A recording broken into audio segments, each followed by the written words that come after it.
पालिया साहब भी हमारे साथ है तैयार। पालिया साहब मॉर्निंग, बताएं आपकी pick of the day. Good morning Deepanshu ji, good morning everyone. Pick of the day रहेगी भारती एयरटेल।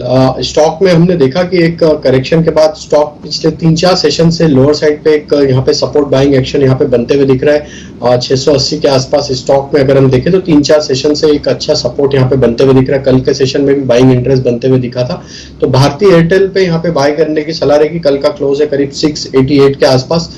हम एक्सपेक्ट कर रहे हैं इसमें टारगेट आना चाहिए करीब 700 रुपए से 705 रुपए तक की अपसाइड इसमें आते हुए दिख सकती है। तो यहाँ पे 679 के स्टॉप लॉस से भारती एयरटेल पे बाय करने की सलाह रहेगी। ये है आपके लिए भारती एयरटेल। 3 पिक्स आपके लिए आते हैं। वागले साहब डेल्टा कॉप पर बिकवाली कर रहे हैं। सुमित जी को टोरेंट फार्मा पसंद है ट्रेड के लिए खरीदारी की राय, और पालविया साहब को पसंद है भारती एयरटेल खरीदारी की राय। इस पर आ रही है। भारती एयरटेल पर खबर भी है जिस पर अविनाश जी का भी एक व्यू लेंगे। आइए उससे पहले करते हैं शुरुआत फर्स्ट ट्रेड की हेडलाइंस के साथ।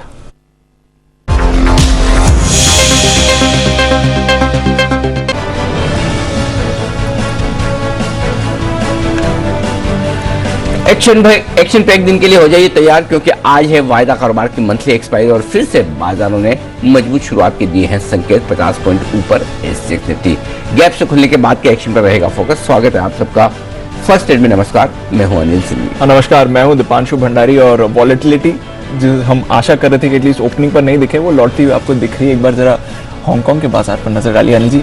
पता नहीं कोई ना कोई एक बाजार ऐसा आ जाता है जो मूड खराब करता है। हम देखते ही नहीं उसको इसलिए लेकिन हाँ, एसजेएक्स निफ्टी थोड़ा 100 से 50 हुआ है। 100 से 50 हो गया। डाउ फ्यूचर 100 से अब 25 नीचे हो गया। हांगकांग 20,000 का लेवल तोड़ने की तैयारी में दिख रहा है। ऊपर से अगर आप देखेंगे हांगकांग में तो अनिल जी बहुत तेज गिरावट आती हुई दिखी है। तो थोड़ा ग्लोबल मार्केट्स ओपनिंग से पहले वॉलेटाइल हो रहे हैं। कल अमेरिका में संभला हुआ एक्शन आपको जरूर दिखा पिछले दिनों के मुकाबले, पर आज यहां पर रखनी है नजर। आइए कुछ स्टॉक्स पर लेते हैं राय एक्सपर्ट्स की तरफ से। अविनाश जी, दोनों टेलीकॉम स्टॉक्स पर अपनी राय दें। एक तो वोडाफोन आइडिया जो सरकार को इक्विटी कन्वर्जन से 33% हिस्सेदारी मिल रही है, उसके लिए उन्हें ओपन ऑफर एग्जेम्पशन मिल गया है। इस पर अपना व्यू दें सर। और भारती एयरटेल, खबर आ रही है कि सिंगटेल भारती एयरटेल और भारती टेलीकॉम में अपना हिस्सा मित्तल फैमिली को बेच सकती है। करीब $1 to $2 बिलियन का ये स्टेक होगा। दोनों पर अपनी राय दें सर। दीपांशु, दोनों न्यूज पॉजिटिव है। अगर वोडाफोन की बात करें तो ये क्लियरली एक संकेत है कि गवर्नमेंट टेलीकॉम सेक्टर में कोई बैंक्रप्सी का इशू खड़ा नहीं करना चाहता, और वोडाफोन के लिए अच्छी बात है कि जो कर्जा गवर्नमेंट का है वो इक्विटी में कन्वर्ट हो रहा है। तो इस बात पे डेफिनेटली मार्केट्स पॉजिटिवली लेगा कि गवर्नमेंट डेफिनेटली कोई बड़ा नेगेटिव कदम टेलीकॉम सेक्टर में नहीं उठा रहा है। तो स्टॉक में थोड़ा सा डेफिनेटली पॉजिटिव रुझान आज वोडाफोन इंडिया में आपको देखने को मिलेगा। रही बात भारती एयरटेल के लिए, तो मैं समझता हूँ कि मित्तल फैमिली अगर सिंटेल का स्टेक खरीदती है तो डेफिनेटली पॉजिटिव है। ये प्रमोटर का कॉन्फिडेंस दिखाता है, उनका कमिटमेंट दिखाता है बिजनेस को कि वो ये स्टेक बाजार में नहीं बट खुद खरीदना चाहते हैं। तो डेफिनेटली किस प्रकार से वैल्यूएशन होगी, कौन से प्राइस पे होगी, वो देखना पड़ेगा। But definitely net net positive है। यहाँ पे भी मुझे लग रहा है कि स्टॉक को पॉजिटिवली मार्केट इस न्यूज के पॉइंट ऑफ व्यू से थोड़ा सा आज एक अपसाइड देगा।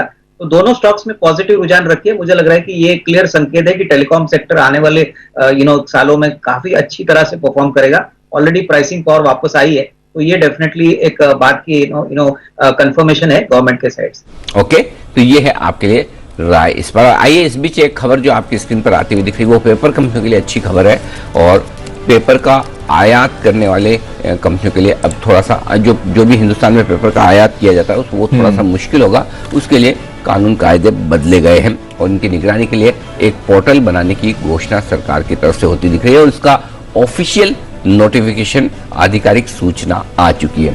हमारे संवाददाता हमारे साथ है इस वक्त अमरीश पांडे। अमरीश, बताइए क्या है पूरी खबर? सर, पूरी खबर ये कि सरकार किसी भी तरीके की होर्डिंग को रोकना चाहती है। साथ ही साथ जितना भी इंपोर्ट किया जा रहा है देश में, वो सारा कागज कितना किस मात्रा में इंपोर्ट किया गया है और किस किस कंपनी को कितना जारी किया गया है, इन सब की निगरानी चाहती है। इसके लिए सरकार के पास कई सारे रिक्वेस्ट आई थी जो इंडियन पेपर इंडस्ट्री की तरफ से, और उनका कहना था कि जिस तरह से स्टील और कोल के लिए सरकार ने पोर्टल बनाया है ताकि इस पर मॉनिटरिंग की जा सके कि डंपिंग ना हो, होल्डिंग ना हो, और जो डोमेस्टिक इंडस्ट्रीज को पूरा कच्चा माल भी उपलब्ध रहे। साथ ही साथ जो घरेलू इंडस्ट्री के जो उत्पादन है उन पे जो खपत है उस पर कोई आंच ना आए, इसको सुनिश्चित करने के लिए सरकार को ऐसा पोर्टल बनाने की जरूरत है। और सरकार ने आज ये घोषणा कर दी है, नोटिफिकेशन ऑफिशियल जारी हो चुका है। 1 अक्टूबर 2022 से ये पोर्टल चालू हो जाएगा। इस पोर्टल में सभी को अपना रजिस्ट्रेशन कराना होगा। इंपोर्ट से 75 दिन पहले या फिर खेप आने से 5 दिन पहले सरकार को ये बताने की जरूरत होगी कि हम किस देश से और किस तरह का पेपर ला रहे हैं और किस मात्रा में ला रहे हैं। साथ ही साथ इसकी जो खपत है या जो सप्लाई कर रही है उनको, वो किन किन कंपनीज को या किन किन सेक्टर्स को की जाएगी। तो कुल मिलाकर जो घरेलू पेपर इंडस्ट्री है, जैसे कि आईटीसी, पदमजी, श्री कृष्णा पेपर्स या जेके पेपर या इस तरह की जितने भी और कंपनीज हैं जो घरेलू इंडस्ट्री है, उनको उनके लिए एक बेहतर खबर है। और सरकार आने वाले दिनों में पेपर के साथ साथ एल्युमिनियम, कोल, सीमेंट, यहां तक कि जितने भी इस तरह की कमोडिटीज है जिनको हम इंपोर्ट करते हैं, उनके लिए भी अलग अलग पोर्टल जल्द से जल्द उसकी घोषणा कर सकती है। जी ओके, तो ये है आपके लिए इंटरेस्टिंग डेवलपमेंट। आप ये कह रहे हैं अमरीश कि अब अक्टूबर 2022 के बाद जो भी पेपर आएगा हिंदुस्तान में, किसी भी तरह का कोई भी पेपर हो, उसको इस PIMS पोर्टल में रजिस्ट्रेशन करवाना जरूरी होगा, उसके बगैर आप ला नहीं पाएंगे, राइट?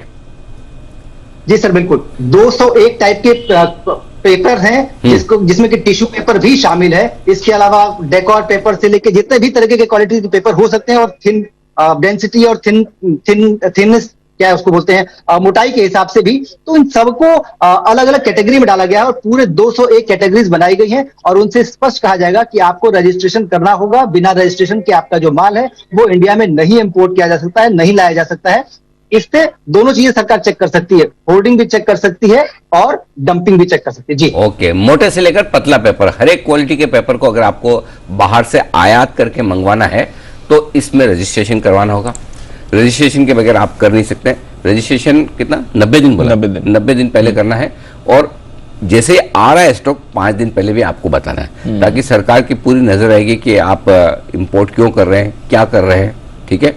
और अगर ऐसा तो नहीं कि कोई बाहर के देश सस्ता पेपर हमारे यहाँ लाकर डंप करना चाहते हैं कि भाई तोड़ दो मार्केट में, तो यानी कि घरेलू पेपर कंपनियों के लिए अच्छी खबर है। बिल्कुल सर, एब्सोल्युटली, ये बढ़िया खबर लाए। चलिए, बहुत बढ़िया, धन्यवाद अमरीश पूरी खबर देने के लिए। आइए, इस बीच प्री ओपनिंग सेशन में घंटी बज चुकी थी, आपने सुनी होगी बीच थी घंटी की आवाज, नहीं सुनी तो कोई बात नहीं। अब देख लीजिए, लेवल्स आपके सामने आते हुए दिख रहे हैं जो कि थोड़ी देर में सेटल होंगे। 2 पैसा कमजोर खुला है, रुपया 77 रुपये 55 पैसा, यह है $1 का दाम आज के लिए, अभी के लिए। और आइए, कमोडिटी बाजार खुल चुके हैं, दीप बताइए। रेंज में है सर, हम देख रहे हैं पिछले कुछ दिनों से कच्चा तेल एक रेंज में है, 8500 8600 की रेंज आपको दिख रही है। 8600 के आसपास इस समय आपको ट्रेड करते दिखेगा, करीब 0.5% ऊपर। नेचुरल गैस पे सर कल रात को बड़ी मूव आई थी और हमने देखा कि कल ग्लोबल मार्केट्स में भी बड़ा एक्शन बना था। ऑलमोस्ट 700 के लेवल कल हमने नेचुरल गैस पर आते हुए देखे। वहां से आप रिट्रेसमेंट देख रहे हैं, करीब 4 रुपए नीचे 0.5% फिसला है। बट ऑफ कोर्स कल एक बड़ी मूव आ चुकी है नेचुरल गैस में, तो प्राइसेस काफी एलिवेटेड हैं। आज की 0.5% की गिरावट से आप फूल नहीं हुए, कल बहुत बड़ा एक्शन यहाँ पर बन चुका है। सोना थोड़ा फिसला है क्योंकि डॉलर इंडेक्स में लंबे समय बाद थोड़ी स्ट्रेंथ कल लौटती हुई दिखी है, तो सोना 51,000 के नीचे आपको ट्रेड करते दिख रहा है, एकदम सपाट। सिल्वर पर भी आपको कुछ बड़ा एक्शन नहीं है, बट यहाँ पर भी हल्की नरमी आपको दिखी है क्योंकि डॉलर के रिबाउंड के बाद आप यहाँ पर एक्शन देख रहे हैं। सारे के सारे बेस मेटल्स कमजोर खुले हैं, कोई ऐसी बड़ी गिरावट नहीं है, 1/4% तक ही आपको गिरावट दिख रही है, बट बेस मेटल्स में आपको सुबह कमजोरी दिखी है और लगातार हम देख रहे हैं ऊपरी स्तरों से बेस मेटल्स पर दबाव बना ही हुआ है। तो सुस्त शुरुआत है कमोडिटी बाजार की, बस एक कच्चा तेल है जो 0.5% ऊपर खुला है, बट वैसे ये भी एक रेंज बाउंड एक्शन में ही दिख रहा है। आइए फिर देख लेते हैं आज की ट्रेडर्स डायरी की रिकमेंडेशंस जो आपको दी हैं कुशल और आशीष ने।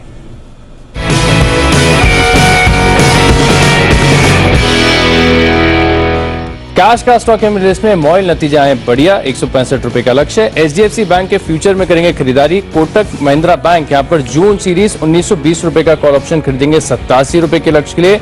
और टेक्निकली मुझे पसंद आ रहा है वी-गार्ड, वर्लपूल के नतीजा है कमजोर, शॉर्ट पोजीशंस बना सकते हैं। HDFC लाइफ में निवेश करेंगे करीब 20 से 25% के रिटर्न्स के लिए। GMM फॉडलर्स बोनस के साथ अच्छे नतीजे, 4700 के पार जाएगा।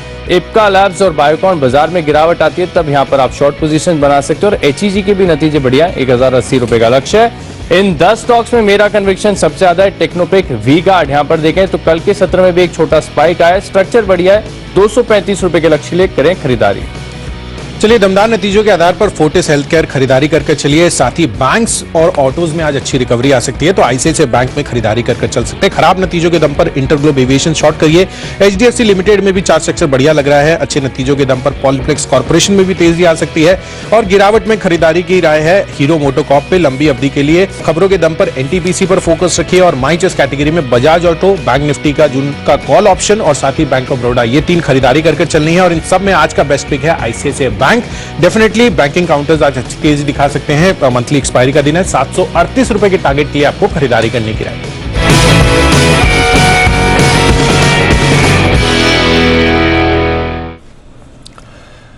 तो ये है आपके लिए कुछ दमदार रिकमेंडेशंस आज की ट्रेड की, और थोड़ी देर में रेट्स भी होने वाले हैं सेटल। फिर जानेंगे सारे एक्सपर्ट से किस तरह के करनी है आपको ओपनिंग की तैयारी, और अनिल जी अपना व्यू भी आपको देने वाले हैं। ऐसे ही उससे पहले कुछ काउंटर्स हैं जो आज ट्रेड में रिएक्ट करेंगे, जल्दी से वहां पर हमारे एक्सपर्ट्स की राय ले लेते हैं। कोल इंडिया, किरण जी इसके चार्ट पर राय दें। नतीजे इनके आते हुए दिखे और आज नतीजों पर रिएक्ट करेगा। अच्छी रैली के बाद अभी ये रेंज में ही अटक गया है। नतीजे हालांकि थोड़े अनुमान से बेहतर थे। क्या लगता है सर कोल इंडिया के चार्ट के लिए? कोल इंडिया में दीप 178 बहुत अच्छा सपोर्ट है। अगर ये होल्ड करता है और थोड़ा सा ऊपर चलता है तो एक अच्छी बात होगी, पर ब्रेकआउट लेवल 187 188 का है। इसके ऊपर जब चलेगा तभी एक अच्छी मूव आएगी। इमीडिएट टारगेट 187 88 के ऊपर 193 का है और उसके ऊपर 199 का रहेगा। तो ये लेवल जो कहे वो बहुत इंपॉर्टेंट है, पर अगर किसी के लॉन्ग पोजीशंस है तो मैं मानता हूं 178 के नीचे के स्टॉप लॉसेस स्ट्रिक्ट होने चाहिए। ओके, तो यह है आपके लिए कोल इंडिया। इंटरग्लोब एविएशन, मुदत जी इसके चार्ट पर जरा राय दें सर।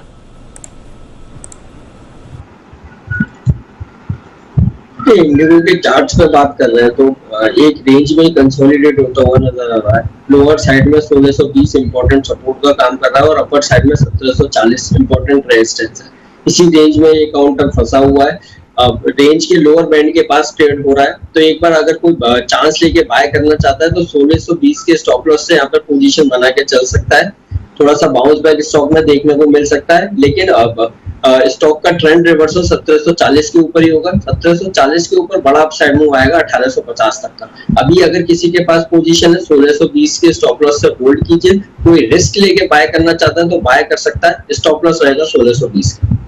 बीपीसीएल, पालविया साहब इस पर जरा अपनी राय दें। अगेन नतीजे कुछ ज्यादा खास नहीं थे, स्टॉक में भी कुछ बड़ा एक्शन नहीं दिखा है। क्या लगता है सर बीपीसीएल के लिए? दीपांशु जी, स्ट्रक्चर तो वीक है और स्टॉक में देखें तो प्रीवियस स्विंग लो को भी ब्रेकडाउन ऑलरेडी स्टॉक पे देखने को मिल रहा है। जिस तरीके से स्टॉक अब 330 के लेवल के नीचे ट्रेड करते हुए दिख रहा है, हमें लगता है यहाँ पे और लोअर साइड के टारगेट आते हुए दिख सकते हैं। तो हमें लगता है कि जिस तरीके से ये स्टॉक में ब्रेकडाउन हुआ है, नेक्स्ट लोअर साइड का लेवल 320 से लेकर 315 की तरफ ये स्टॉक फिसलते हुए दिख सकता है। तो यहाँ पे शॉर्ट किया जा सकता है 332 के स्टॉप लॉस से।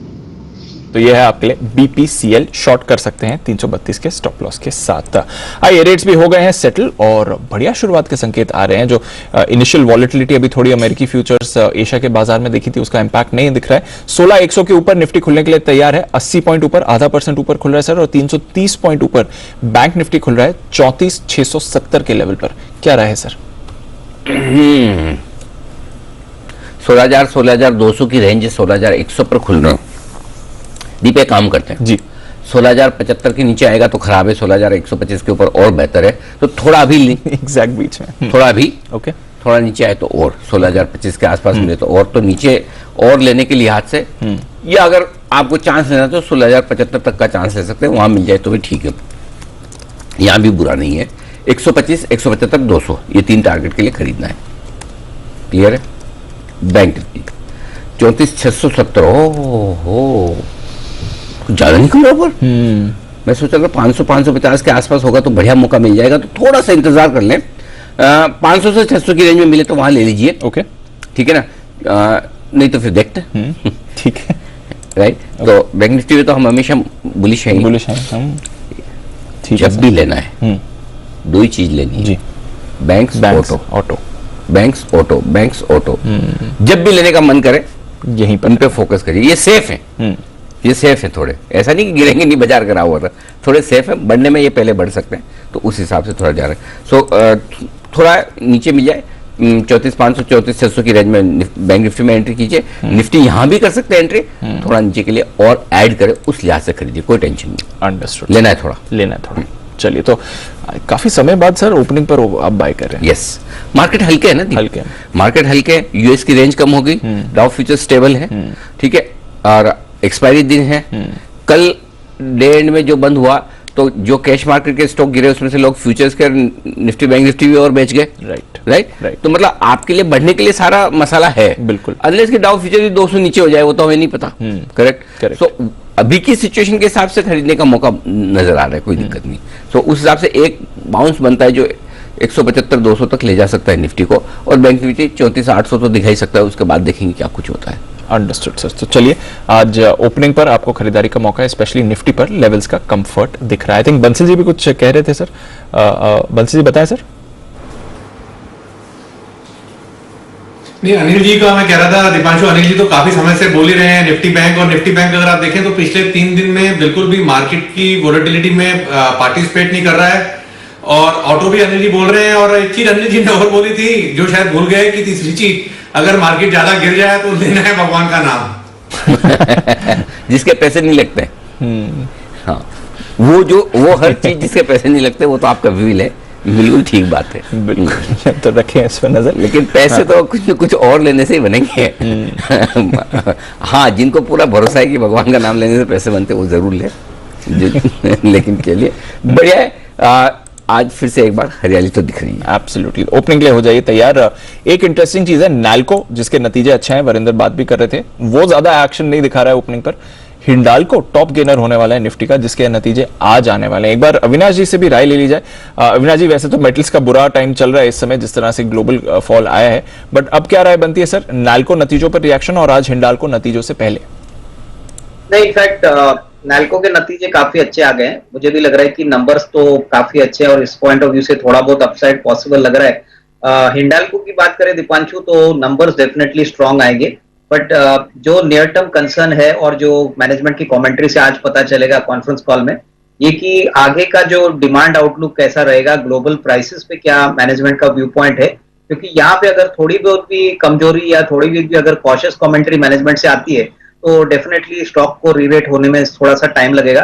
मेरे ख्याल से मेटल सेक्टर में अभी भी थोड़ा सा मैं इन्वेस्टर्स को कहूंगा कि थोड़ा सा पेशेंस रखिए, इमीडिएटली बाय मत करिए, क्योंकि जब तक पूरी क्लियरिटी नहीं आती, हो सकता है कि रिजल्ट्स के बाद आपको थोड़ी बिकवाली हिंडाल्को में भी देखने को मिले। तो मेरे ख्याल से मेटल्स में अभी तो एंट्री करनी नहीं चाहिए, थोड़ा सा समय रुकिए, थोड़ा क्लियरिटी आने दीजिए, और होपफुली अगर चाइना का बाइंग शुरू होता है या मेटल प्राइसेस वापस बढ़ना शुरू होता है तो ही इसमें बाइंग करनी चाहिए। लेकिन अभी फिलहाल एट दिस लेवल जिनके पास है वो प्लीज होल्ड करें, फ्रेश बाइंग ना करें। ओके, तो अगर हैं तो होल्ड करें, फ्रेश बाइंग ना करें, ये है आपके लिए हिंडाल्को पर राय। ओके, और इस बीच एक और बड़ी खबर की तरफ जल्दी से करते हैं फोकस। 2 मिनट बचे बाजार खुलने में। अमरीश पांडे हमारे संवाददाता हमारे साथ तैयार है। 5:30 बजे एक बड़ी अहम बैठक होने जा रही है महंगाई को काबू में करने को लेकर। अमरीश, जल्दी से डिटेल्स बताइए इसकी। ये बैठक लगातार ये पिछली की 5वीं बैठक है जिसमें सरकार महंगाई को कंट्रोल करने के जितने उपाय हैं उन पर डिस्कस करेगी। हमने पिछली सारी बैठकों में देखा था कि गेहूं से लेकर चीनी, तेल, सब पे एक्शन सरकार ने लिया था, और इस बैठक में 2 अहम चीजें हैं। पहला तो ये कि इंडस्ट्री को इनपुट कॉस्ट कम करने के लिए क्या क्या राहतें दी जा सकती है, जिसके लिए पेट्रोलियम, कॉमर्स, इंडस्ट्री, इन तीनों सेक्टर्स को कहा गया है कि उन सारी चीजों की लिस्ट दीजिए, उन सारे प्रोडक्ट्स की लिस्ट दीजिए जिन पर आपको एक्सपोर्ट ड्यूटी कम करनी है, एंटी डंपिंग ड्यूटी बढ़ानी है, घटानी है, या जिसका इंपोर्ट या एक्सपोर्ट अलाउ करना है या रोकना है। ये सारी चीजों की लिस्ट मांगी है। इसके साथ ही साथ पेट्रोलियम सेक्रेटरी से इथेनॉल पर एक पूरा प्रेजेंटेशन मांगा गया है, ताकि जो ओएमसीज है उनको कम दाम पे इथेनॉल दिया जा सके।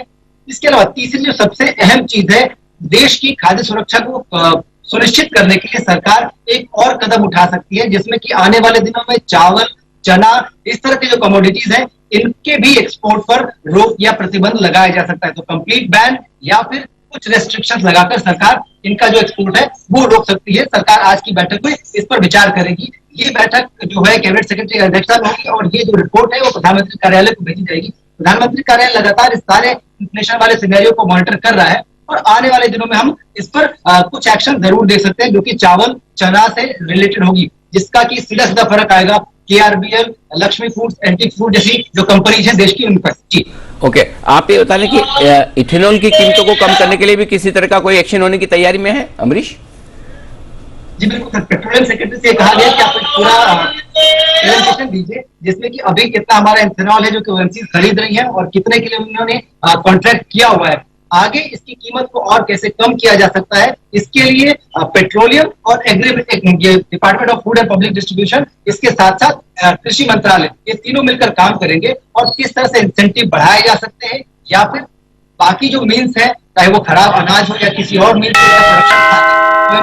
कम दाम। चलिए, बाजार खुल चुके हैं। एक बार हम आपसे फिर से मुलाकात करेंगे, बात करेंगे इस मैटर पर, लेकिन इस वक्त 16,120 पर आता हुआ निफ्टी 100 पॉइंट तेज खुलता हुआ दिख रहा है। तो जहां खुले वहां खरीदें, थोड़ा नीचे मिले तो और ऐड करें, जो हमारी राय। और अब 350 पॉइंट ऊपर 34,700 के बेहद करीब आता हुआ बैंक निफ्टी और 300 अंकों से ज्यादा की मजबूती सेंसेक्स में नजर आ रही है। आधा से 1% तक की तेजी आपके लिए निफ्टी और बैंक निफ्टी में बनती हुई दिख रही है। लगातार बैंक निफ्टी के आउट परफॉर्मेंस आप देख लीजिए, निफ्टी के मुकाबले में दुगुना बढ़ता हुआ दिख रहा है और निफ्टी भी कहीं कोई पीछे नहीं है। 16,125 का पहला टारगेट डन। आइए, मजबूत क्या है? हिंडाल्को 2.5% की तेजी के साथ टॉप गेनर, आज नतीजों से ठीक पहले। कोल इंडिया 2.5% मजबूत होता हुआ दिख रहा है। टाटा स्टील में 1% के आसपास की तेजी। आईसीआईसीआई बैंक 1.25% मजबूत है। इंडसइंड बैंक, एचडीएफसी बैंक, तो प्राइवेट सेक्टर बैंक्स आज मजबूती से ऊपर आने की कोशिश कर रहे हैं। सारे एक्सिस, आईसीआईसीआई, इंडसइंड और एचडीएफसी बैंक, चारों बैंक मजबूती के साथ। मेटल्स में बाउंस बैक साफ नजर आ रहा है। हिंडाल्को के नेतृत्व में टाटा स्टील और जेएसडब्ल्यू स्टील दोनों ही हरे निशान में खुलते हुए दिख रहे हैं। कल का पिटा हुआ टीसीएस आज रिकवरी की कोशिश करता हुआ 1% मजबूत। विप्रो मजबूती के साथ खुलता हुआ दिख रहा है। तो पिटे हुए आईटी स्टॉक, पिटे हुए मेटल स्टॉक्स में रिकवरी है, बाउंस बैक है, ये आप साफ देख सकते हैं। कमजोर क्या है? अपोलो हॉस्पिटल 4% नीचे। हाँ, निफ्टी में भी तो है ये, निफ्टी में होने के बाद ऐसे नतीजे ना 4% नीचे। आईटीसी भी गिरा है आज किसी ने। डिविडेंड 6 रुपए, 6.25 रुपए का डिविडेंड नहीं गिरा है, 6.25 रुपए डिविडेंड। आईटीसी 2% नीचे आपको इसी वजह से नजर आएगा। डीवीज में 1% का नुकसान। वायदा कारोबार की तरफ आ जाइए, तेजी से दौड़कर देख लेते हैं एक्शन कौन से स्टॉक्स में एक्शन है। पहले कमजोर बता दूं, अपोलो हॉस्पिटल 4% नीचे, रेन इंडस्ट्रीज में 2% का नुकसान, Nippon asset management, name India 1.5% नीचे है। तो आज ये कुछ एक स्टॉक्स हैं जो कमजोर लेकिन मजबूत शेयरों की लिस्ट है लंबी। टोरेंट फार्मा दमदार नतीजे के बाद सुमित जी बधाई के पात्र, 7% मजबूत। सुमित जी, आपका स्टॉक वायदा कारोबार का टॉप गेनर अच्छे रिजल्ट्स के दम पर। इंडिगो, ये तो रिजल्ट्स कहीं से अच्छे नहीं थे लेकिन स्टॉक 6% मजबूत होता हुआ दिख रहा है, चमत्कार दिखाता हुआ। कोरोमंडल कल की गिरावट से उभरता हुआ 2% मजबूत। बलरामपुर चीनी में भी कल की गिरावट के बाद आज हल्की recovery. Fertiliser stock short coverage. आज जो सेक्टर्स बढ़ रहे हैं, एक चीज ध्यान रखिए, ये सारे के सारे वो स्टॉक्स हैं जो शॉर्ट कवरिंग की वजह से बढ़ रहे हैं। जो ज्यादा कल पीटे थे, मेटल्स, फर्टिलाइजर और साथ ही साथ आईटी, तो बढ़त वहां पर है। देखते हैं आगे क्या कुछ होता है। जुबिलेंट फूड अच्छी ब्रोकरेज रिपोर्ट्स के बाद 2% की मजबूती यहां पर नजर आएगी आपको आज के सेशन में। तो ये कुछ एक स्टॉक्स हैं दीप जो आज एक्शन में, बताएं कहां है आपकी नजर? सर, काफी सारे कैश मार्केट के काउंटर्स आपको मूवमेंट दिखा रहे हैं इस समय। उषा मार्टिन में देखिए, फोर्स मोटर्स खरीदारी दिखा रहे हैं, NB Ventures, JK Paper of course खरीदारी दिखा रहा है, वेस्ट कोस्ट पेपर में हो रही है खरीदारी, पडमजी पेपर पर रखिए नजर, एनआर अग्रवाल एक और पेपर स्टॉक जहां पर आपको रखना है फोकस, क्योंकि ये सारे के सारे जो हमने अभी पेपर की न्यूज बताई थी उस पर आपको रिएक्शन दे रहे हैं। नतीजों पर भी ढेर सारे स्टॉक्स का आपको रिएक्शन दिखेगा। आज इंडस्ट्रीज इस पर होना चाहिए फोकस, एमएम फोर्जिंग्स यहाँ पर भी रखिए नजर। पॉलीप्लेक्स पॉजिटिव मोमेंटम में आ रहा है, नतीजे अच्छे थे, थोड़ा मार्जिन में फ्लैट मार्जिन रहे, खराब नहीं हुए, बट बाकी नतीजे तो बढ़िया ही रहे इनके। Shalby, MSTC, MOIL, V Mart, साथ ही जीएमएम फॉडलर जहां पर एक शेयर पर आपको 2 बोनस शेयर भी मिलेंगे और साथ ही अच्छे नतीजे भी आए थे। शक्ति शुगर, सीक्वेंट साइंटिफिक बेहद खराब नतीजे इसके आते हुए दिखे थे। यूनाइटेड ड्रिलिंग, एचईजी घाटे से मुनाफे में आई है कंपनी। फोर्टिस हेल्थकेयर अच्छे नतीजे इसके भी आपको बनते हुए दिखे थे।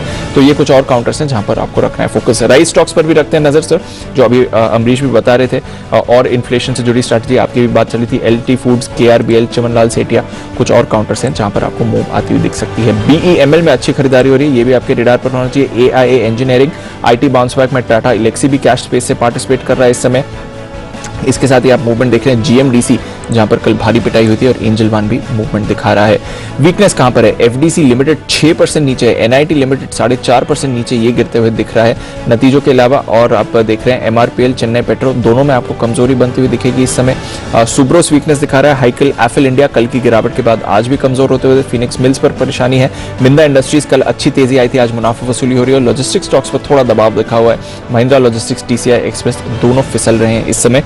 Arvind Fashion, Avanti Feeds, Ajanta Pharma, Sterlite Tech, कुछ और काउंटर्स हैं जहां पर आपको वीकनेस दिखेगी। अच्छी बात है अनिल जी, बैंक्स का आज सहारा है, बढ़िया रोटेशन वहां पर दिख रहा है। 34,650 पर बैंक निफ्टी होल्ड कर रहा है। निफ्टी ओपनिंग लेवल से थोड़ा नीचे है, बट उन्हीं लेवल्स के आसपास है सर, कुछ ज्यादा मूव यहां पर नहीं हो रही है और बढ़िया मूव दिख रही है। जैसे आपने कहा आज स्टील का बाउंस बैक है, आईटी का सहारा है और बैंक्स का भी सहारा है। निफ्टी ओपनिंग लेवल से नहीं, हमारे लेवल से नीचे है एकदम 16,125 16,129 का हाई बनाया। दीप देखिए बैंक निफ्टी भी आज जो ऊपर के लेवल्स दिए थे 34,650 और उसके बाद 34,725 जी। आज का हाई एग्जैक्टली 34,720 और इसके बाद नेक्स्ट लेवल 34,800 का होता है। तो बिल्कुल परफेक्ट लेवल पर बाजार रुक भी रहे हैं, परफेक्ट लेवल पर सपोर्ट भी लेते हुए दिख रहे हैं। तो हल्की फुल्की प्रॉफिट बुकिंग, और ये अच्छी बात है, गैप से बड़े खुले तो प्रॉफिट बुकिंग हो और वापस बढ़ते हुए भी नजर आए। डाउ फ्यूचर्स कुछ भी नहीं करने के मूड में है। एक बार डाउ फ्यूचर्स दिखाइए, कभी कभी ऐसा भी देखना ठीक होता है जब 0-0 हो। बिल्कुल कोई मुंह नहीं, तो वहां से कोई संकेत नहीं। अगर आप ये उम्मीद करें कि हम किसी और को देख के डिसाइड कर ले हमें क्या करना है, तो नहीं, आप अपने आप को देख कर ही डिसाइड करिए। यहीं से एक्शन भरपूर बनता हुआ दिखेगा, ये आपके लिए इस वक्त है।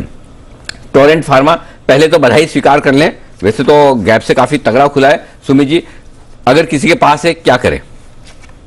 अनिल जी देखिए, लग ही रहा था मेरे को कि ये स्टॉक के अंदर एक अच्छा पुल बैक, अच्छा बाउंस बैक आएगा। गैप से खुला है तो थोड़ा कोई डिप आता है तो वापस फ्रेश खरीदारी करें, और हाँ, एग्जिस्टिंग पोजीशन जरूर होल्ड करके चले, क्योंकि रिसेंट के 15-20 दिनों के हाई के ऊपर स्टॉक आ चुका है। इसका इमीडिएट हर्डल ऊपर में 2900 का बनेगा। अब जो हमने टारगेट सोचे थे वो तो खुलने के साथ ही अचीव हो रहे हैं, लेकिन अब यहाँ से और ऊपर का मूव एक्सटेंड होगा। 2900 इसका अभी इमीडिएट टारगेट बनेगा, तो ट्रेलिंग स्टॉप लॉस लगा के पोजीशंस होल्ड करें। आज ये मूव देखने को मिलेगा। ओके, आज मूव की तैयारी है और ऊपर की तरफ तैयारी है। एक और स्टॉक के मूव की अब बाय है या सेल वो तो बताएंगे बंसल जी। हम तो चार्ट कॉर्नर का बिगुल बजाने के लिए तैयार हैं। चार्ट कॉर्नर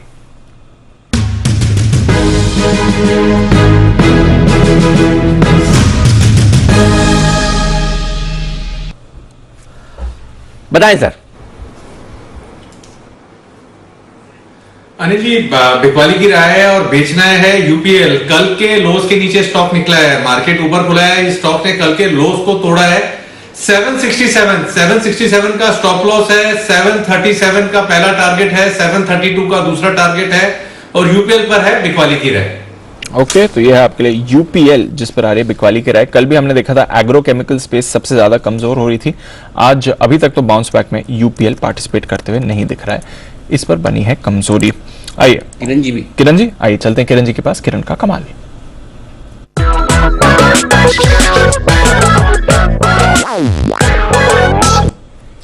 बताएं सर।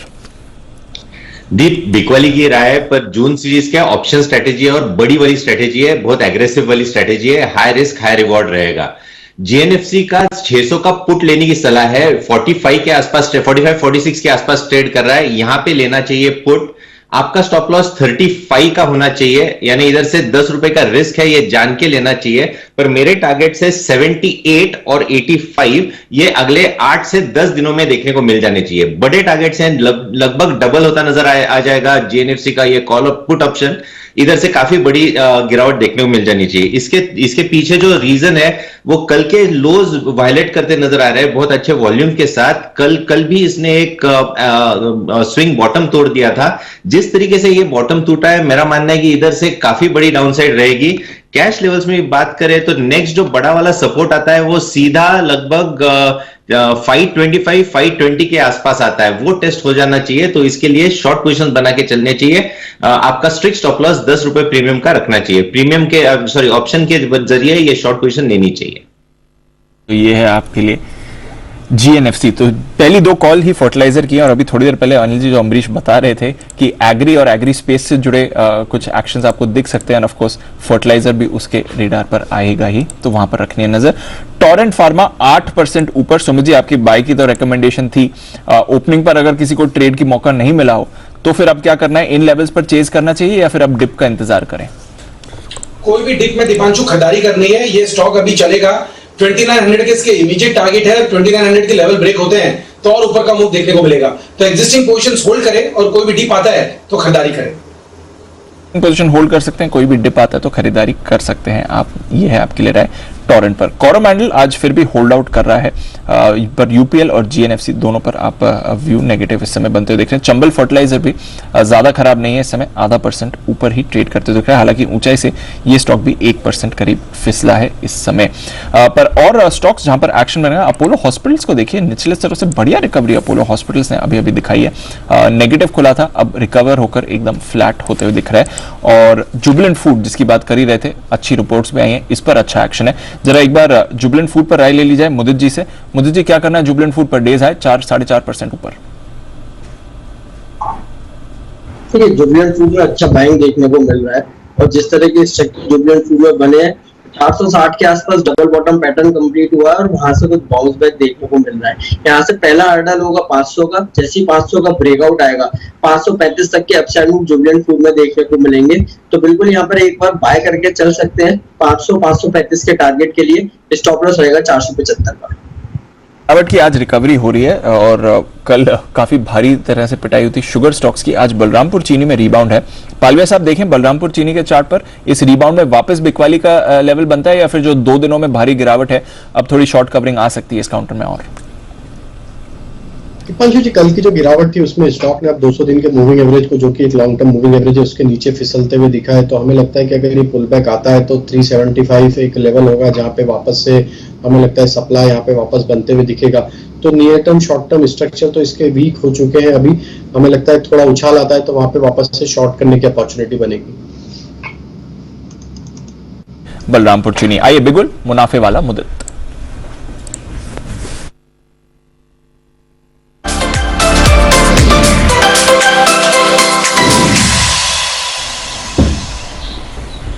बताएं सर। एचडीएफसी ग्रुप में काफी अच्छी बाइंग देखने को मिल रही है और पिक ऑफ द डे पर हमने एचडीएफसी लिमिटेड सुझाया था, 2280 का टारगेट दिया था, 2279 का हाई बनता हुआ नजर आया। तो उसी ग्रुप का एक और stock HDFC life insurance, HDFC life को यहाँ पर बाय करके चलने की सलाह दे रहे हैं। 574 सीएमपी है, बाय करके चलेंगे। पहला टारगेट बनेगा 584 का, दूसरा टारगेट 590 का, स्टॉप लॉस बनेगा 568 का। देखिए जिस तरह के स्ट्रक्चर बनाए, काफी करेक्शन स्टॉक्स में देखने को मिला। एक डाउनवर्ड स्लोपिंग रेजिस्टेंस लाइन का ब्रेकआउट है और आज के सेशन में जो अच्छी चीज नजर आ रही है, ओपनिंग मूव पे शॉर्ट टर्म मूविंग एवरेज के ऊपर ये काउंटर निकल गया है, वॉल्यूम के साथ बाइंग देखने को मिल रही है। तो स्ट्रक्चर वाइज पॉजिटिव नजर आ रहा है। 584 590 के टारगेट्स के लिए एचडीएफसी लाइफ को लॉन्ग करके चलेंगे, स्टॉप लॉस रहेगा 568। लाइफ पर आपको करनी है खरीदारी। 2 दिनों से इंश्योरेंस स्टॉक्स में थोड़ा एक्शन आपको बनते हुए भी दिखा है, ये स्पेस भी फोकस में है। इनफैक्ट एक इंश्योरेंस स्टॉक्स पर राय भी ले ली जाए अविनाश जी की तरफ से। अविनाश जी, लाइफ इंश्योरेंस कमबैक के मूड में दिख रहा है सर या ये फिर थोड़ा मार्केट का रोटेशन है? मुझे लग रहा है कि दीपांशु सम टाइम बैक ऐसे रिपोर्ट्स आए थे कि life insurance companies medical insurance policies भी बेच सकती है और ये मेरे ख्याल से सारे प्लेयर्स के लिए अच्छे हैं। इनफैक्ट काफी लोग ये भी कह रहे हैं कि अगर ये वाकई में होता है तो एलआईसी को भी बेनिफिट होगा प्लस दूसरे इंश्योरेंस कंपनीज को भी होगा। तो इसमें डेफिनेटली थोड़ा सा ट्रैक्शन आपको इस बिजनेस में देखने को मिलेगा।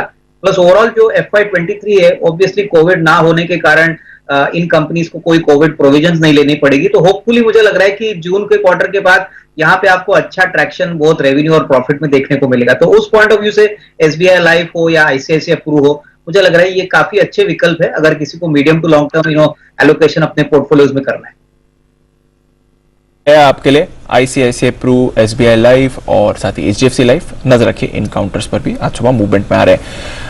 आइए 9:30 बज रहे हैं सर, थोड़ा जल्दी है बट जब तक बिल्कुल बजेगा तब तक जैन साहब का कर लें स्वागत। हाँ बिल्कुल, जैन साहब से तो मुलाकात करनी है और जैन साहब आज फिर से हमारे साथ फोन लाइन पर तैयार हैं। तो आइए बिल्कुल के साथ करते हैं जैन साहब का स्वागत। वक्त है जैन साहब के जेम्स का।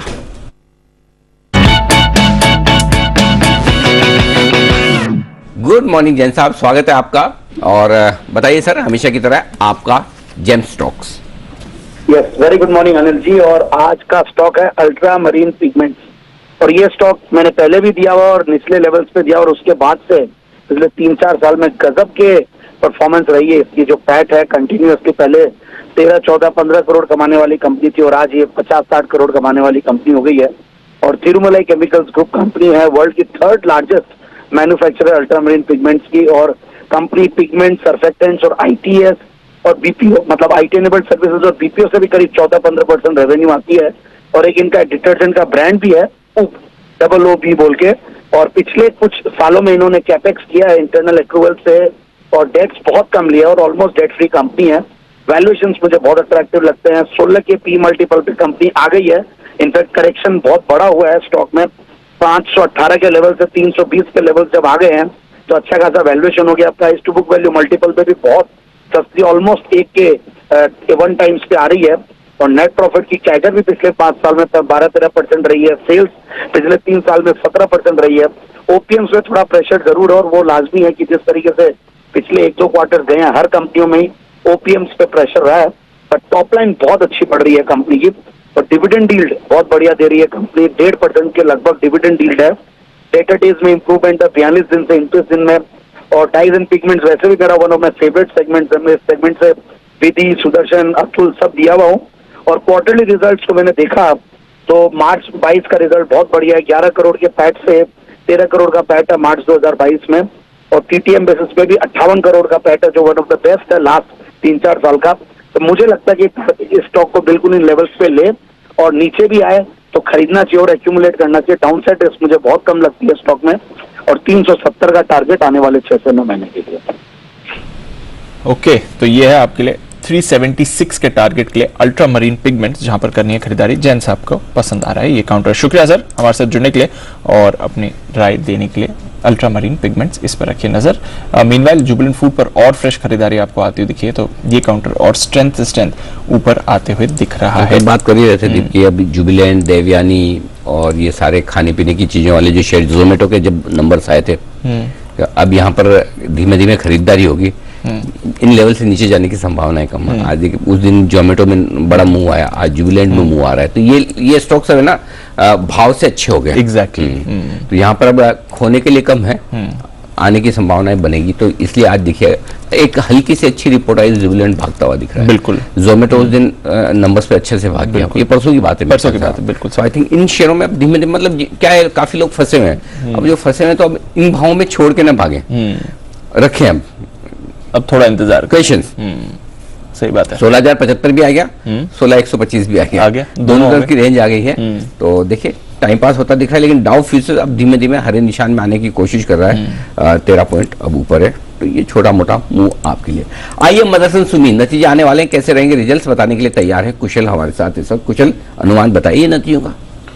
बिल्कुल सर, अनुमान के लिहाज से नंबर्स कमजोर साइड पर देखने को मिल सकते हैं, क्योंकि टॉप लाइन जो है ऑलमोस्ट फ्लैट रहने का अनुमान है। खासकर जिस तरह से यूएस क्लास ए ट्रैक्स की इंपैक्ट होती हुई दिखी थी वॉल्यूम सेमीकंडक्टर शॉर्टेज की वजह से, उससे कहीं ना कहीं कंपनी के कारोबार पर असर हुआ है। साथ ही एसएमआरपी भी जो कारोबार है इनका, वहां पर भी इंपैक्ट रहा था सप्लाई साइड इश्यूज की वजह से ही। तो इस वजह से टॉप लाइन करीबन 1.5% बढ़कर 17,207 करोड़ पर कंसोलिडेटेड बेसिस पर नंबर्स बता रहा हूं आपको।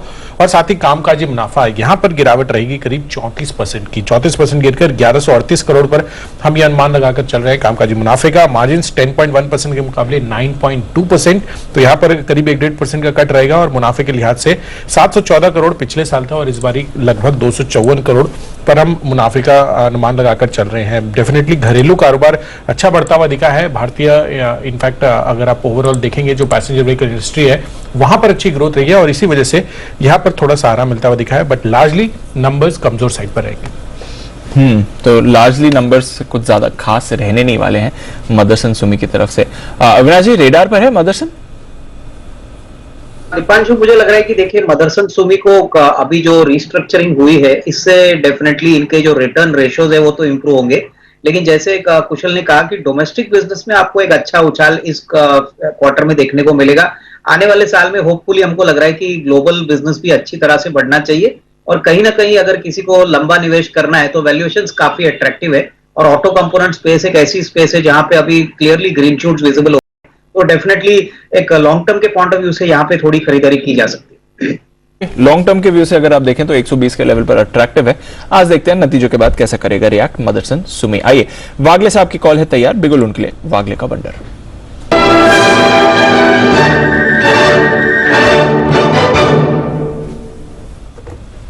बताएं सर। अंशु, अडानी पोर्ट्स को बेचना है, 705 का भाव है, 705 708 ये रेंज में बेचना चाहिए। मुझे लगता है ये 700 ब्रेक करेगा। दोनों Adani Enterprises, Adani Ports weak लगते हैं, और जैसे ये 700 ब्रेक करेगा कम से कम एक 20 रुपए की मूव बहुत जल्दी आ सकती है, आज के दिन में ही आ सकती है। आपका स्टॉप लॉस 715 का होना चाहिए।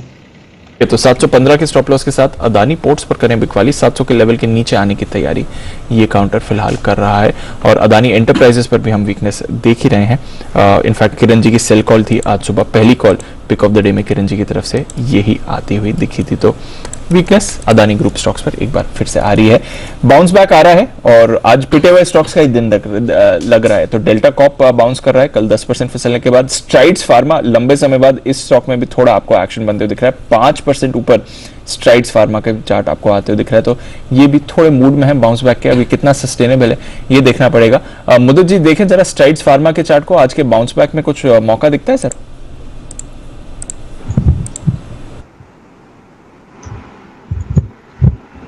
देखिए ब्रेकआउट आया है स्ट्राइड फार्मा में। 3-4 दिन पहले भी हमने स्टॉक पर बात करी थी, हमने बाय रिकमेंडेशन ही दिया था। अभी भी हमें लगता है यहाँ से और तेजी बना सकता है ये काउंटर। 345 से 360 तक के अपसाइड मूव स्ट्राइड फार्मा में नजर आते हैं, यहाँ पे बाय करके चल सकते हैं। 3 से 4 दिन का नजरिया रखिए, 360 तक के अपसाइड मूव ये काउंटर दिखाएगा। स्टॉप लॉस रहेगा 315 का। 315 के स्टॉप लॉस के साथ स्ट्राइड्स पर रखनी है आपको नजर। एफएल इंडिया यहां पर रखिए नजर, कल भी बड़ा ब्रेकडाउन इस पर आते हुए दिखा था, आज भी काफी कमजोर हो रहा है एफएल इंडिया। अविनाश जी से सवाल लेना, अविनाश जी स्नैपचैट के जो नतीजे आए थे यूएस में, उन्होंने स्लो एडवर्टाइजिंग ग्रोथ की बात करी थी, उसके बाद वो शेयर तो खैर 43% गिरा था, बट कुछ लोग कोरिलेट कर रहे हैं कि अगर सोशल मीडिया प्लेटफॉर्म्स पर एडवर्टाइजिंग ग्रोथ स्लो होती है तो कुछ काउंटर्स हैं जो अफेक्ट हो सकते हैं, और उसमें से एफिल का भी एक नाम निकल कर आया था, आज 900 के भी नीचे आ रहा है सर, कोई राय इस पर? दीपांशु, मुझे लग रहा है कि देखिए स्नैपचैट का जो फॉल था उसके कारण ही स्टॉक में एक वीक सेंटिमेंट प्रिवेल हो रहा है, लेकिन मुझे लग रहा है कि देखिए जिस प्रकार की मैनेजमेंट कमेंट्री Q4 के नंबर्स के बाद मैनेजमेंट ने दी है, हमको लग रहा है कि कहीं ना कहीं मोबाइल जो एडवर्टाइजिंग मार्केट है इसमें काफी ग्रोथ पोटेंशियल है। अभी भी बेस काफी छोटा है, तो मुझे लग रहा है कि निवेशकों को बिल्कुल डरना नहीं चाहिए। कंपनी के जो ग्रोथ प्लान है वो ऑन ट्रैक है, और मुझे लग रहा है कि अगर स्टॉक इस लेवल पे आया है तो थोड़ा सा एक्यूमुलेट जरूर करिए। मुझे लग रहा है कि फंडामेंटली अभी भी स्टोरी इंटैक्ट है, वैल्यूएशंस और भी अट्रैक्टिव हो चुकी है, और अगर किसी को लंबी अवधि के लिए खरीदना है तो मेरे ख्याल से अच्छी एंट्री पॉइंट बनेगी। इसमें कोई डाउट नहीं कि FY23 FY22 के मुकाबले में काफी अच्छा रहेगा, और एक बार ये थोड़ा क्लैरिटी आती है मैनेजमेंट के पॉइंट ऑफ व्यू से इस इशू के ऊपर, तो मेरे ख्याल से मार्केट्स को काफी कॉन्फिडेंस आएगा। तो डेफिनेटली आई थिंक ये एक्यूमुलेट करना चाहिए। इसमें अर्निंग्स के पॉइंट ऑफ व्यू से मुझे नहीं लग रहा है कि कोई बड़ी दिक्कत आएगी। तो अर्निंग्स के पॉइंट ऑफ व्यू से बड़ी दिक्कत नहीं आनी चाहिए, इनफैक्ट अट्रैक्टिव लेवल्स पर आपको दिख रहा है, तो यहाँ अगर आप चाहें तो खरीदारी करके भी चल सकते हैं। एफिल इंडिया इस पर रखनी है नजर, ये स्टॉक भी फोकस में आ रहा है इस समय। बाउंस बैक के मूड में है मुथूट फाइनेंस, बाउंस बैक के मूड में श्रीराम ट्रांसपोर्ट फाइनेंस भी। एक बार जरा वागले साहब से पूछें, श्रीराम ट्रांसपोर्ट फाइनेंस, वागले साहब बताएं सर क्या करना है इसमें?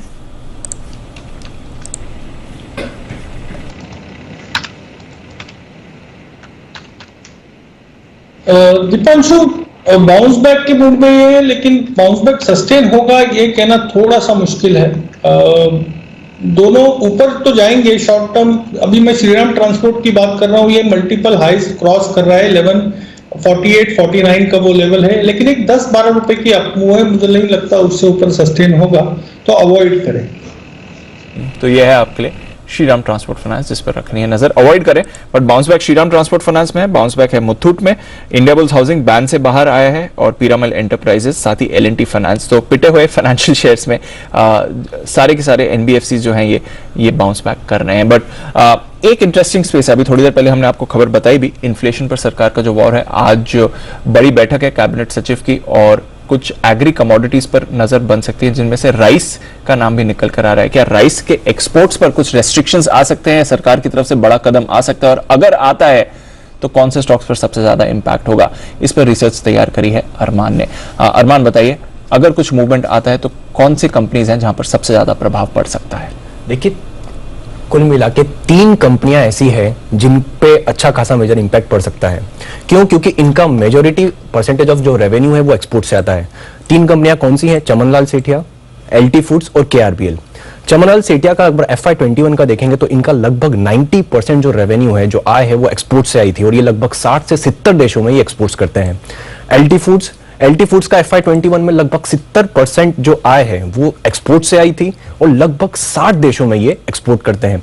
और अंत में KRBL अगर आप 9 मंथ्स FY22 का डेटा देखेंगे तो वहां पर तो लगभग 36% आय इनके एक्सपोर्ट से आई थी, पर अगर आप FY21 का डेटा देखेंगे तो लगभग 50% इनकी आय है जो इनके एक्सपोर्ट से आई थी। और साथ ही KRBL की एक और खासियत ये है कि कंपनी जो है वो देश में सबसे बड़ी जो ब्रांडेड राइस जो एक्सपोर्ट होती है उसकी एक सबसे बड़ी जो एक्सपोर्टर है वो है, इसलिए जो मेजोरिटी ऑफ द पेन जो आ सकता है वो शायद चमनलाल सेठिया, एलटी फूड्स और केआरबीएल।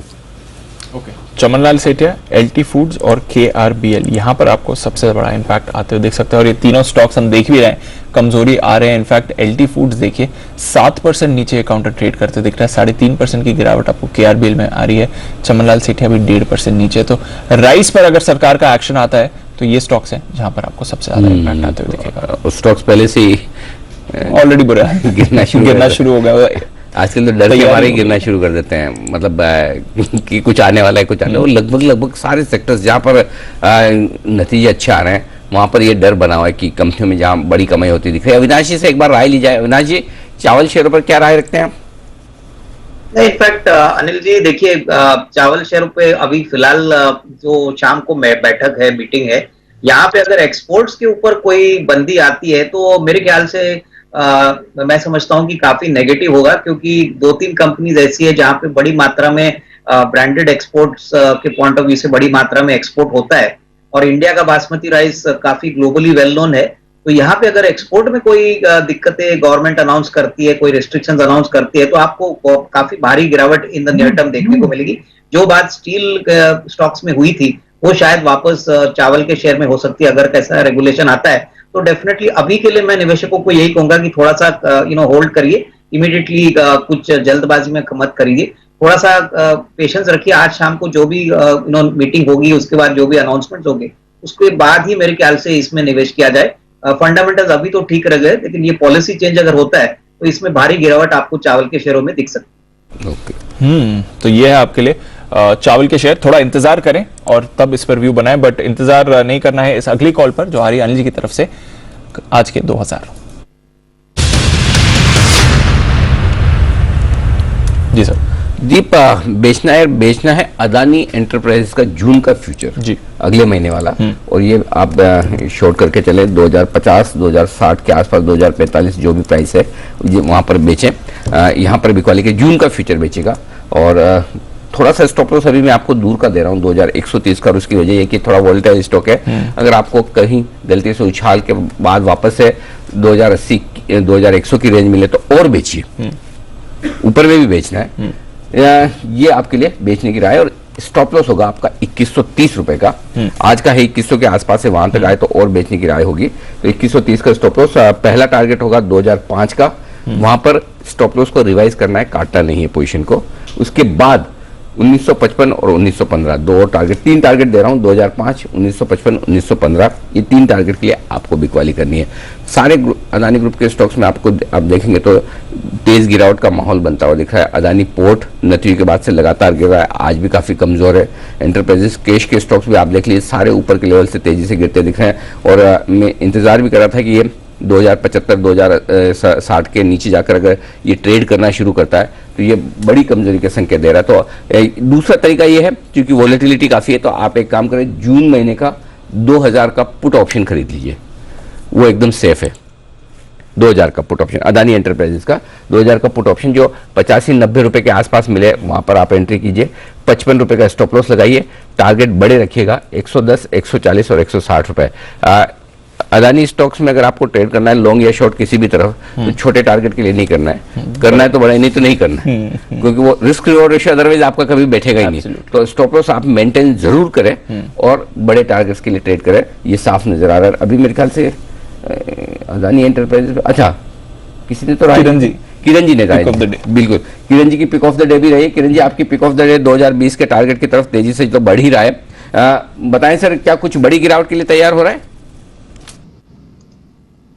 चार्ट पैटर्न है वो काफी स्ट्रॉन्ग यानी वीकेस्ट स्टॉक है। तो मेरा मानना है कि जिस तरीके से लोअर टॉप बना है और उसने अभी लोअर बॉटम बनाने जा रहा है, चार्ट पैटर्न बहुत खराब है। ये ट्रेंड रिवर्सल प्राइस पैटर्न है, बहुत लॉन्ग पोजीशन ट्रैप हो चुके हैं, और यही एग्रेसिव कॉल मैंने कल भी दी और आज वापस रिपीट की। और जिस तरीके का चार्ट पैटर्न है, मेरा मानना है कि 2000 एक छोटा सा सपोर्ट रहेगा 2020 के आसपास का, पर ये अगर 2000 की लेवल निकल जाता है आज, तो मेरा मानना है कि इवेंचुअली जून सीरीज में बहुत ही खराब हो जाएगा चार्ट। इसमें अगर मीडियम टर्म चार्ट्स का आउटलुक देखते हैं तो नेक्स्ट जो बड़ा वाला सपोर्ट है वो सीधा 1900 के आसपास आता है। तो अगर 2000 के नीचे चलता है तो मेरा मानना है कि लॉन्ग पोजीशंस की वजह से 1900 के लेवल्स भी देखने को मिल जाने चाहिए। तो जो अपने पुट लेने की सलाह दी है बिल्कुल बराबर सलाह होगी अनिल जी। बिल्कुल दीप, जो किरण जी बोल रहे हैं, हो सकता है अगला राउंड या जो जून सीरीज का ये अच्छा ये वो डिजास्टर्स हो सकते हैं। हाँ, ये कमजोर वाला स्टॉक हो सकता है। एक बार वागे साहब से राय फिर से लेना चाहूंगा अदानी पोर्ट पर। वागे साहब चार्ट्स देखिए, राय दीजिए आपकी। जी आप पोर्ट्स पे पूछ रहे हैं या आप एंटरप्राइजेस? आप दोनों दे दो, आपकी जो मर्जी उस पे दे दो। हाँ, पहले मैं पोर्ट्स पे देता हूँ। मैंने जब बात की थी तो 700 के आसपास था। अभी आप स्टॉप लॉस 701 702 करिए, अभी 687 का भाव है। मेरा मानना है, मेरा टारगेट 660 का है, जो मैं सरप्राइज नहीं हूंगा कि आज के दिन नहीं आएगा। यहां से भी एक 3-4% की मैं डाउनसाइड देख रहा हूँ। 700 के ऊपर अगर ये सस्टेन करने लगता है तो आपको काट लेना चाहिए, जो मुझे नहीं लगता ये माहौल में। अडानी एंटरप्राइजेस, मेरा मानना है अगेन 2000 तक के लेवल्स आपको आज के दिन में मिलने चाहिए। बात करते करते भी हो जाएंगे, मैं सरप्राइज नहीं होऊंगा। और अगर ये ब्रेक होते हैं जैसे किरण जी ने कहा और इसके सारे ये लक्षण दिख रहे हैं तो ये मतलब वन वे फॉल आ सकता है। और वो वन वे फॉल 1910 1920 तक 1 से 2 दिनों में, मतलब आपको ये शायद ये वीकेंड तक 1900 के लेवल्स भी मिल सकते हैं। तो ये है आपके लिए अदानी एंटरप्राइजेस, अदानी पोर्ट्स, दोनों में कमजोरी आ रही है। 1900 तक अदानी एंटरप्राइजेस गिर सकता है, 1915 तक का अनिल जी का टारगेट है इस गिरावट में जो आ सकता है। पुट ऑप्शन के जरिए भी आप ट्रेड कर सकते हैं, पर अगले महीने का पुट और अगले महीने का फ्यूचर्स, ना कि आज की एक्सपायरी का, इसका आप जरूर ध्यान रखें। इस बीच एक स्टॉक जो पुलअप करना है, थायरोकेयर, जरा इसके चार्ट को पुलअप करिए। वैसे आपको 3-3.5 ऑलमोस्ट 4% ऊपर दिखेगा इस समय ट्रेड में, बट इसका डेज हाई अगर आप देखेंगे तो 762 का आ रहा है, 762 का इसका डे हाई आपको आते दिख रहा है, 631 का डे लो है। तो कहीं बीच में एक फ्रीक ट्रेड जरूर हुआ है जहां तक थायरोकेयर का सवाल है, इस पर रखिए नजर। डेज हाई से डेज लो में करीब 130 रुपए की रेंज इस काउंटर में दिख रही है, जो ऑब्वियसली करेक्ट नहीं है। तो कहीं बीच में एक फ्रीक ट्रेड जरूर हुआ है जहां तक थायरोकेयर का सवाल है। अभी क्या ओपनिंग लेवल पर ही हो गया है या बीच में वो निकालने की कोशिश करते हैं, बट थायरोकेयर में डेफिनेटली एक फ्रीक ट्रेड आपको होते हुए दिखा है। आइए चलते हैं मुदित जी के पास, उनकी कॉल है तैयार, मुनाफे वाला मुदित।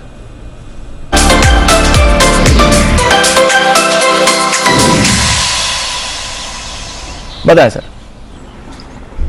बहुत बड़ा वाला ब्रेकडाउन चार्ट्स पर होता हुआ नजर आया है। 4 महीनों का जो कंसोलिडेशन में स्टॉक में पैटर्न बन रहा था उसका ब्रेकडाउन है, सेल करके चल रहा है।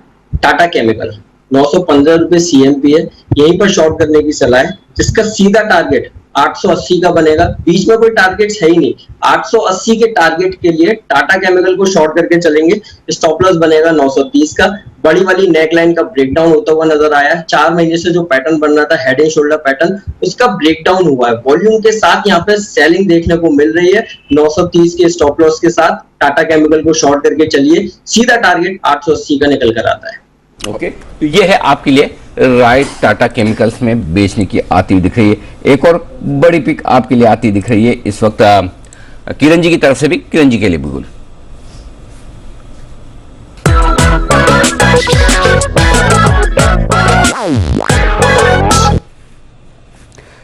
बताएं सर।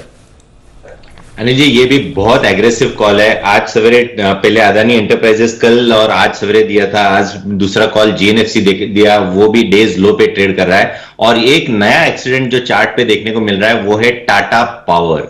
टाटा पावर जिस तरीके से ब्रेक डाउन दे रहा है, मेरा मानना है टारगेट बहुत नीचे वाले है। पहला मेरा टारगेट रहेगा 210 का, दूसरा रहेगा 206 का। तो ये बड़े टारगेट्स के लिए शॉर्ट पोजीशंस लेनी चाहिए फ्यूचर्स में। आपका स्टॉप लॉस रहेगा 2021, जो कि बहुत नजदीक है करंट लेवल से। रिस्क टू रिवॉर्ड रेशियो देखा जाए तो काफी बड़े रिस्क टू रिवॉर्ड रेशियो है। रिवॉर्ड बहुत बड़े, रिस्क बहुत कम है, पर टारगेट जिस तरीके से ये पैटर्न दे रहा है, मेरा मानना है कि 206 का ही टारगेट पकड़ के चलना चाहिए, वो हासिल होता नजर आ जाना चाहिए अनिल जी। बड़े बड़े ट्रेड्स आते दिख रहे हैं। एक्चुअली कुछ कुछ स्टॉक्स बड़े बिकवाली के बड़े संकेत दे रहे हैं। ये थोड़ी चिंता की बात है। तो टाटा पावर का एक बार जरा स्टॉप लॉस ठीक कर ले, 221 है, 2021 नहीं। ये पिछला ये पिछला साल था 2021, अब हम 2022 में है। तो यहाँ पर करने की राय टाटा पावर में 221 के स्टॉप लॉस के साथ यहाँ पर बेचें, ये राय किरण जी की तरफ से आती हुई दिख रही। तो बड़ा एक्शन हो रहा है सर। पावर एक स्ट्रेंथ वाली स्पेस बची हुई थी बाजार में, वो भी अब ब्रेकडाउन की तरफ जाती हुई दिख रही है। तो छुपने की जगह नहीं मिल रही इस समय बाजार में। 210 आइए चार्ट कॉर्नर के लिए चलते हैं बंसल जी के पास।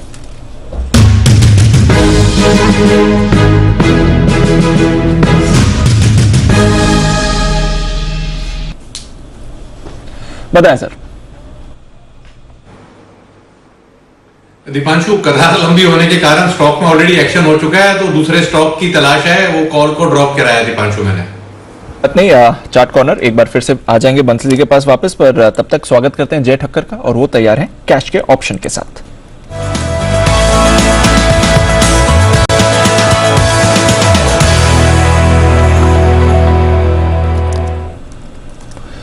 बताएं जय, गुड मॉर्निंग, क्या करना है? Very good morning to you Deep, very good morning to you जी। एक कॉन्ट्राबैट लेना चाहूंगा यहाँ पे। कॉन्ट्राबैट यानी कि मार्केट ऊपर से नीचे आया तो मैं वापस ऊपर जाने के लिए बैट ले रहा हूँ। सो 16,100 का कॉल ऑप्शन खरीदे आज ही के एक्सपायरी का दीपांशु। 27 रुपए में ट्रेड कर रहा है ये, एंड ये हीरो जीरो के हिसाब से आप ट्रेड कर सकते हैं यहाँ पे थी, बिकॉज 27 रुपए में अगर आप खरीदते तो स्टॉप लॉस क्या है तो इसमें, एंड टारगेट ऊपर में आप फर्स्ट टारगेट रख सकते हैं इसका 62 का 62 का, एंड दूसरा टारगेट इसका बनेगा 80 का। सो 62 एंड 80 ये दो टारगेट्स के लिए खरीदे 27 पे हीरो जीरो के हिसाब से। 16,100 का कॉल, प्रोबेबिलिटी है कि वापस ऊपर में 16,130 150 तक के लेवल्स हमें दिखा। 150 दिखा तो इसकी इंटेंसिटी वैल्यू 50 ही होगी, बट अगर टाइम के पहले हो जाता है, I mean till the second half early, so इसकी वैल्यू जो मैंने बताई है 62 80 ये लेवल्स भी आपको देखने मिल सकता है। ओवरऑल देखिए दीप 16,000 एक इंपॉर्टेंट लेवल है क्लोजिंग बेसिस पर आज के लिए। टूट भी सकता है, बदला नहीं, जब तक वो नहीं होता उसके नीचे क्लोज नहीं होता। एंड जो हिसाब से बैंकिंग स्टॉक्स में, बैंक निफ्टी में मैं कहूंगा कि एक स्ट्रेंथ है इतने दिनों से, और वो आउट परफॉर्मेंस अभी भी कंटिन्यू है। सो जब बैंक निफ्टी में इतना आउट परफॉर्मेंस है, वहां पे वीकनेस नहीं है, बिकॉज ऑफ अदर सेक्टर्स जहां पे अपने वीकनेस देखने मिली है, वहां पे थोड़ा बहुत भी शॉर्ट कवरिंग आया। आई थिंक निफ्टी संभल जाएगा, 16,000 के लेवल्स होल्ड आउट कर जाएगा। ऑप्टिमिस्टिकली 16,100 का इसलिए दे रहा हूँ, रोज रिस्क अच्छी तरह से मैच कर रहा है वहां पे। तो ये है आपके लिए राय हीरो एज जीरो ट्रेड पर। ये 5 पैसे का स्टॉप लॉस लगाना है इसमें जे? नहीं जी, कोई मतलब नहीं यानी जी, अगर जीरो हो जाता तो जीरो ट्रांजैक्शन कॉस्ट भी बच जाएगा।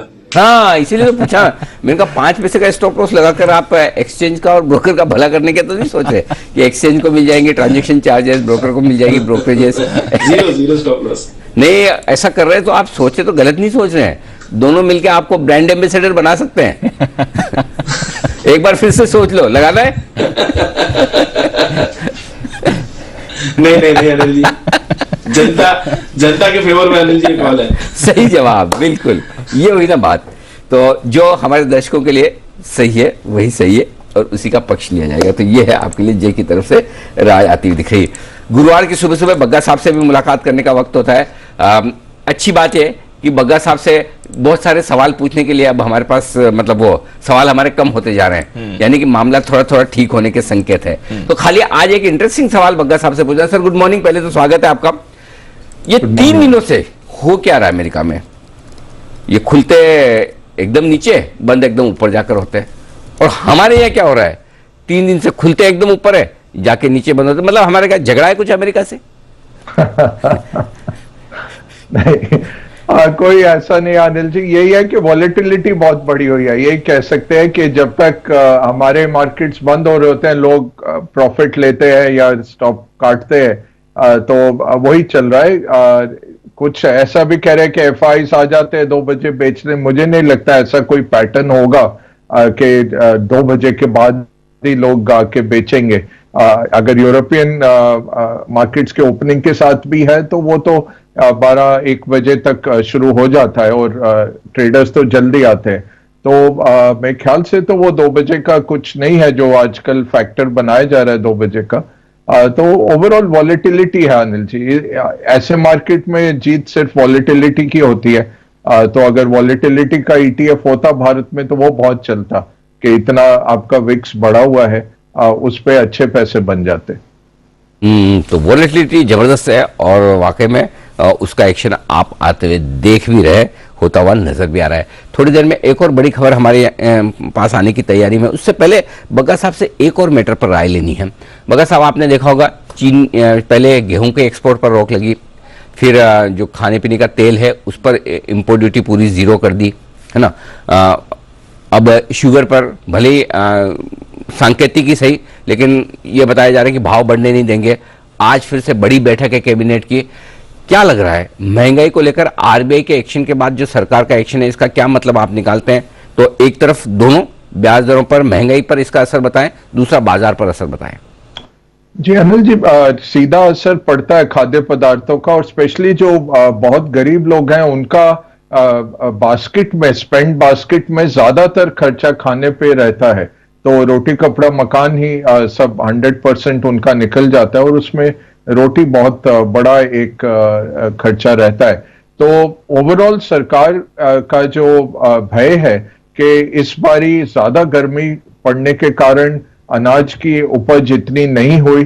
दूसरा, अगर अभी आप एक्सपोर्ट कर देंगे और कुछ कारणवश अगर आपकी खरीफ और रबी की क्रॉप्स इतने अच्छे नहीं आए तो अगले साल कुछ इसमें बुरा असर ना पड़े। और तीसरा सिग्नलिंग है, जैसे आपने कहा कि इन्फ्लेशन की कमर तोड़ने के लिए आप ये कह रहे हैं कि हमारे पास इतने खाद्य पदार्थ अवेलेबल हैं और हम इसको धीरे धीरे रिलीज करेंगे। तो पहले घर में चैरिटी बिगिंस एट होम किया जा रहा है प्रैक्टिस, तो ये अच्छा बात है। और जरूर इसमें डेटा देखा गया होगा, क्योंकि बहुत बड़ा एक स्पेशली गेहूं का जो उत्पादन है रशिया और यूक्रेन, उसमें असर पड़ सकता है। रशिया में हो सकता है सैंक्शंस के कारण कई देश ना खरीद पाए, और यूक्रेन क्योंकि रशिया का ब्लॉकेड है तो वो सिर्फ अब लैंड के जरिए एक छोटा सा उनके पास कनेक्शन है रोमानिया से और मोल्डेविया से, जहां वो आगे जाके इसका एक्सपोर्ट कर सकते हैं अपने वीट का। दूसरी बात है कि रशियंस उनके जो फूड स्टोर्स हैं उन पे भी आक्रमण कर रहे हैं और डिस्ट्रॉय करते जा रहे हैं। तो ये सरकार के पास जरूर खबर होगी कि क्या आगे दिख रहा है। अफ्रीकन नेशंस काफी में हमने देखा है कि फेमिन का आशंका हो रही है, स्टार्वेशन की आशंका हो रही है।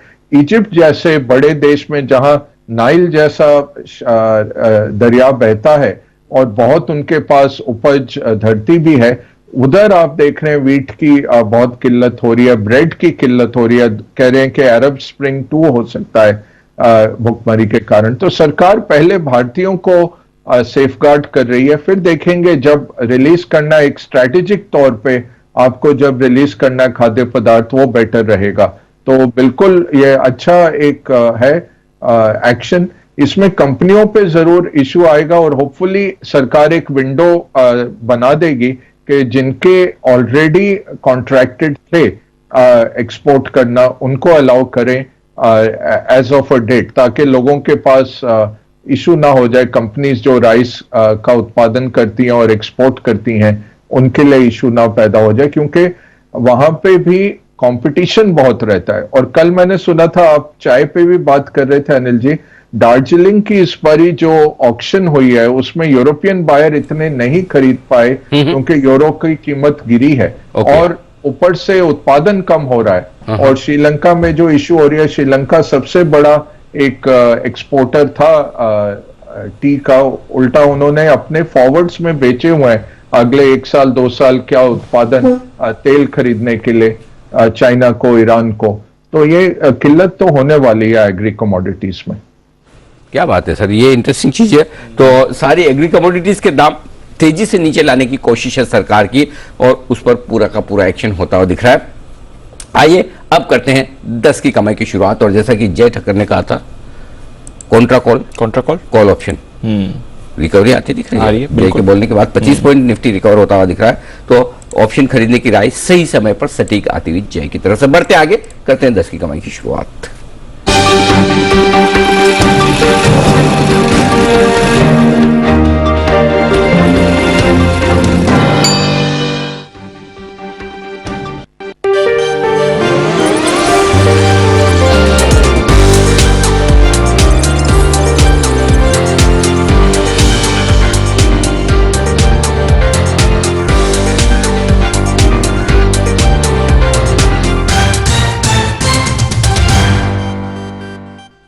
प्रायोजक दिव्य स्वाश्री प्रवाही, तुलसी, गिलोय, वसा आदि से निर्मित रेस्पिरेटरी सिस्टम को स्ट्रॉन्ग बनाने के लिए सर्वश्रेष्ठ अपोलो 24/7 मेडिसिन ऑर्डर करो डायरेक्ट अपोलो से। Download now. विमल, बोलो जुबान केसरी और globecapital.com। Money must grow.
स्वागत है आप सबका 10 की कमाई में। आइए एक बड़ी खबर की तरफ बढ़ेंगे हम आगे, तब तक आइए मुलाकात करते हैं फिर से अविनाश जी से। तैयार है अपनी 10 की कमाई की एक बेहतरीन इन्वेस्टमेंट पिक के साथ। अनिल जी, जो मेरी 10 की कमाई का स्टॉक है वो बेसिकली एक QSR कंपनी है जिसका नाम है देवयानी इंटरनेशनल। ये स्टॉक काफी सिग्निफिकेंटली ऊपरी लेवल से टूट चुका है, लेकिन जिस प्रकार से अभी ग्राउंड लेवल पे हमको दिख रहा है कि नॉर्मल सी आ रही है, कोविड की फोर्थ वेव आई नहीं है, हमको लग रहा है कि ऑपरेटिंग लेवरेज इसमें काम चलेगा और कहीं ना कहीं FY23 के लिए हमको लग रहा है कि 2300-2400 का टॉप लाइन और करीबन कम से कम 200 करोड़ के ऊपर का प्रॉफिट आना चाहिए। पिछले साल बहुत ही अच्छा था इस कंपनी के लिए। सबसे बड़ी बात, कंपनी अभी टेक्नोलॉजी और क्लाउड किचन्स का यूज कर रही है जिससे कि इनके खर्चे और भी कम हो जाए। तो मुझे लग रहा है कि 145-46 में इसको खरीदना चाहिए। अगर साल भर का नजरिया है तो मुझे लग रहा है कि 190-200 का एक medium term target price possible है, तो इसको डेफिनेटली अपने पोर्टफोलियो में इंक्लूड करेंगे। ओके, अभी हम बात कर ही रहे थे कि खाने पीने वाले शेयरों में अब खरीदारी लौटती दिख रही है और देवयानी पसंद आ गया है आपको। ये है राय आपके लिए अविनाश जी की तरफ से आती दिख रही है। SPL मिड कैप स्टॉक से दो खास मेहमान हमारे साथ जुड़ेंगे, एक तो सिमी जी और दूसरे सिद्धार्थ जी। लेकिन उससे पहले बंसल जी तैयार है 10 की कमाई के शेयर के साथ। बंसल जी बताएं सर। अनिल जी, जो 10 की कमाई का स्टॉक है, हमारा स्टॉक है ब्लू डार्ट। अगर इसको देखें तो बिल्कुल भी एक तो मंदी में पार्टिसिपेट नहीं कर रहा है, किसी भी करेक्शन में करेक्ट नहीं कर रहा है, as of now correction proof लग रहा है और एक खुले नीले आकाश में उड़ने के लिए नीचे में बेस बना रहा है। तो टारगेट भी काफी बड़े हैं, 8800 से लेकर 9000 के टारगेट्स हैं। इन स्तरों पर करेक्शंस पर धीरे धीरे करके इसको एक्यूमुलेट करें और लगता है एक साल के अंदर इजीली 8800 से लेकर 9000 के टारगेट यहाँ पे देखने को मिल जाएंगे। तो ये है आपके लिए राय 10 की कमाई के तौर पर ब्लू डार्ट खरीदारी करने की। ये तो वही है ना लॉजिस्टिक्स वाली कंपनी का समय चल रहा है, समय चल लग रहा है ना। और अब तो खर्चे भी थोड़े कम हो जाएंगे वो एक्साइज ड्यूटी कट के बाद। तो आई थिंक वो फायदा मिलेगा। पेट्रोल डीजल के दाम थोड़े से घटे हैं, उनसे थोड़े मार्जिन पे दबाव तो कम होगा ही इनके लिए। ये बड़ी चीज है। आइए बढ़ते आगे और अब वक्त है एक बड़ी और एक्सक्लूसिव खबर का जो आपके लिए लेकर आ रहे हैं हमारे संवाददाता तरुण शर्मा। तरुण, स्वागत है। बताएं क्या है बड़ी और एक्सक्लूसिव खबर आपके पास। बिल्कुल सर, मैं बताना चाहूंगा ये जो खबर है ये सीमेंट कंपनीज के लिए अच्छी नहीं है। तीन बड़ी सीमेंट कंपनीज जो हैं वो कंपटीशन कमीशन ऑफ इंडिया की रडार पर हैं और CCI ने उनके खिलाफ इन्वेस्टिगेशन स्टार्ट किया है। ये कंपनीज हैं इंडिया सीमेंट, दिग्विजय सीमेंट और डालमिया सीमेंट। इन तीनों पे ही एक एलिगेशन है कि इन्होंने कार्टेलाइजेशन किया था और उसी को देखते हुए कंपटीशन कमीशन ऑफ इंडिया ने अपनी जांच शुरू कर रखी है। और ये जो कार्टेलाइजेशन हुआ था और ये जो कंप्लेंट जिन्होंने रजिस्टर कराई है वो भी एक महारत्ना कंपनी है। ONGC ने इनके खिलाफ कंप्लेंट रजिस्टर कराई है कि इन्होंने एक ONGC ऑयल वेल एक पर्टिकुलर सीमेंट सेगमेंट होता है उसके लिए इन्होंने कार्टेलाइजेशन किया था और उसी को देखते हुए CCI ने अपना इन्वेस्टिगेशन स्टार्ट कर रखा है। तो अब ये तीन, और मैं बताना चाहूंगा कि कुछ कंपनियों पे पहले भी CCI अपना इन्वेस्टिगेशन कर ही रहा है। 2 इन्वेस्टिगेशन ऑलरेडी चल रहे हैं, एक इन्वेस्टिगेशन सुप्रीम कोर्ट में अधीन है और दूसरा जो 2020 में जो सीसीआई ने सर्च की थी उसकी भी रिपोर्ट अगले 1 से 2 महीने में पूरी हो जाएगी। और अब ये तीसरा केस एक तरीके के सीमेंट कंपनीज पे स्टार्ट हो गया है। और ऑल्दो ये जो सेगमेंट है काफी छोटा सेगमेंट है और इन्होंने जब ये अपना बिड सबमिट किया और जब लगा कि कंपनी को कि अमाउंट है वो सेम अमाउंट पे इन्होंने बिड सबमिट किया है तो ओएनजीसी ने इनसे वो सीमेंट नहीं खरीदा और शारजा की ट्रेडिंग कंपनी से ये सीमेंट की आपूर्ति ली। लेकिन फिर भी सीसीआई अभी इन तीनों कंपनियों की इन्वेस्टिगेशन कर रहा है और जल्दी हम देखेंगे कि इस पर रिपोर्ट भी सबमिट करेंगे। ओके, तो ये है आपके लिए कुछ सीमेंट कंपनियां जहां पर अब सीसीआई की जांच होती दिख रही है, जिसमें इंडिया सीमेंट, डालमिया भारत, अच्छा डालमिया भारत तो अब एफएनओ में ये स्टॉक भी वायदा कारोबार में, इंडिया सीमेंट भी वायदा कारोबार में, और श्री दिग्विजय सीमेंट यहां पर प्राइसिंग को लेकर कहीं कहीं एक्शन होता हुआ नजर आया। तो मेरे ख्याल से सीमेंट स्टॉक कल भी काफी कमजोर थे, एक बार जल्दी से इन स्टॉक्स पर ही राय ली जाए। किरण जी को राय देनी है इंडिया सीमेंट पे और सुमित जी को राय देनी है डालमिया भारत पर। किरण जी, चार्ट्स आपके पास तैयार है, बताएं, नहीं तो मेरे पास सुमित जी के पास जाने का ऑप्शन है।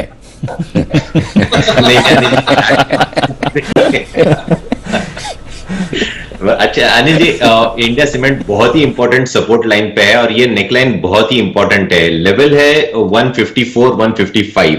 ये अगर टूट जाता है तो Anil ji long term charts बहुत खराब हो जाएंगे। पहला सपोर्ट आएगा लगभग 134 का, दूसरा आएगा लगभग 116 का। तो क्लोजिंग बेसिस पे हमें 150 पकड़ लीजिए, 154, 150 इसके नीचे की क्लोजिंग नहीं चाहिए, नहीं तो मेरा मानना है कि बहुत बड़ा कार्नेज स्टॉक में देखने को मिलेगा।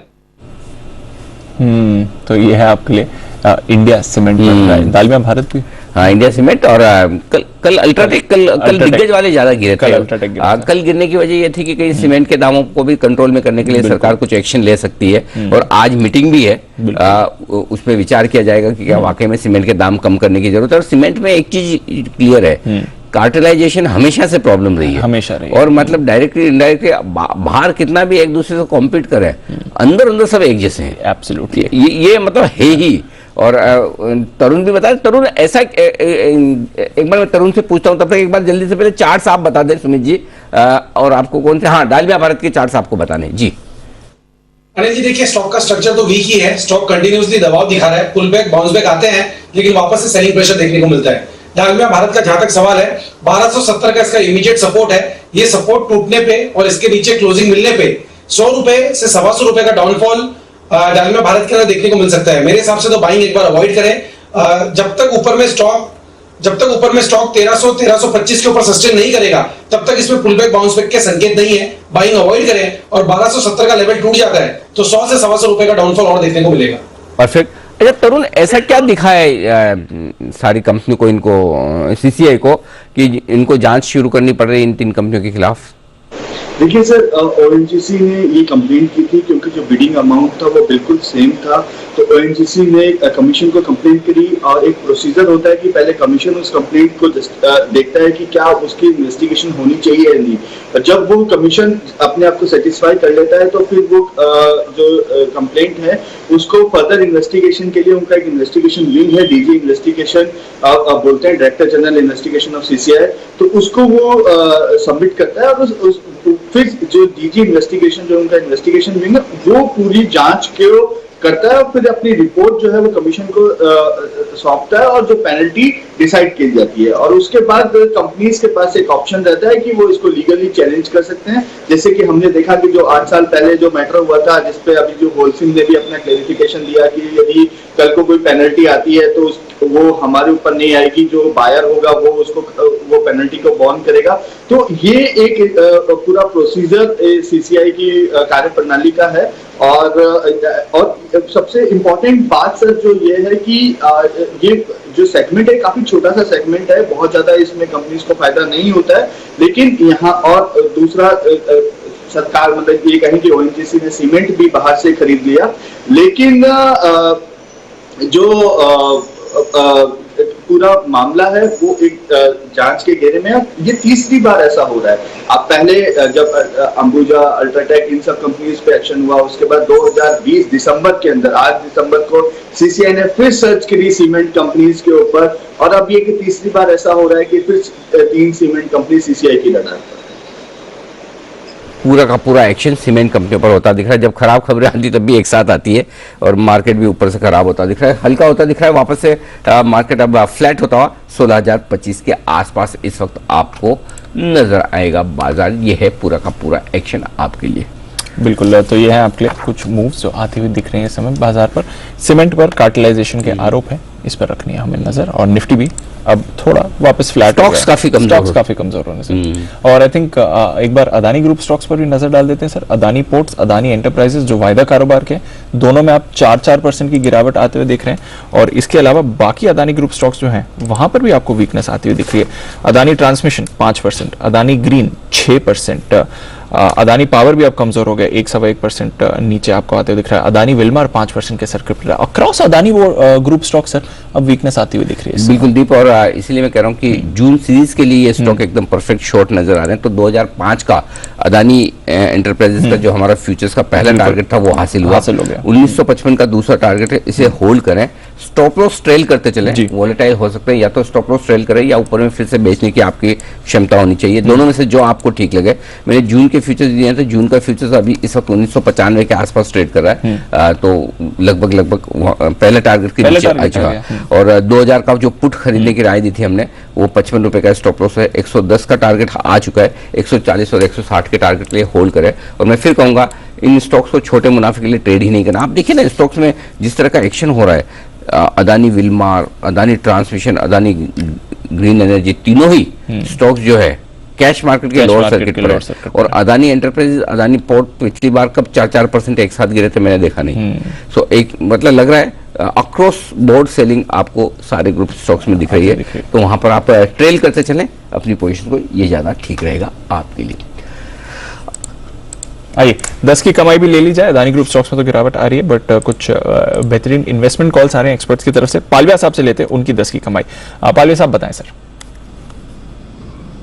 दीपांशु जी, 10 की कमाई में जो स्टॉक हमें यहाँ पे अट्रैक्टिव लग रहा है वो ऑटोमोबाइल पे एक से अशोक लीलैंड के स्टॉक को यहाँ पे देखना चाहिए। जिस तरीके से मार्केट में वीकनेस है, लेकिन ये स्टॉक ने देखे तो एक out performance, relative out performance यहाँ पे बनते हुए दिख रहा है। थ्रू आउट द वीक भी अगर हम देखें तो इसमें एक अच्छा बाइंग इंटरेस्ट कंटिन्यू होते हुए दिख रहा है। जिस तरीके के स्ट्रक्चर है अशोक लीलैंड पे, हमें लगता है ये स्टॉक में जैसे ही 140 142 के लेवल का ब्रेकआउट होते हुए दिखेगा तो ये स्टॉक में एक अच्छा अपमूव कंटिन्यू होते हुए दिख सकता है। 160 165 तक की अपसाइड हमें लगता है पोजिशनल बेसिस पे ये स्टॉक आगे आने वाले समय में दिखाते हुए दिख सकता है।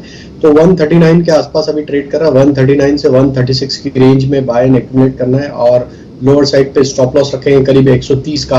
अपसाइड के टारगेट हम एक्सपेक्ट कर रहे हैं 160 से 165 के। तो पोजिशनली अशोक लीलैंड हमें यहाँ पे अट्रैक्टिव लग रहा है वीकली और डेली सेटअप के हिसाब से। और ऑटो स्टॉक्स गिरावट में जब भी रिकवरी आएगी उसके बाद भागने के लिए ये सबसे पहले तैयार रहेंगे।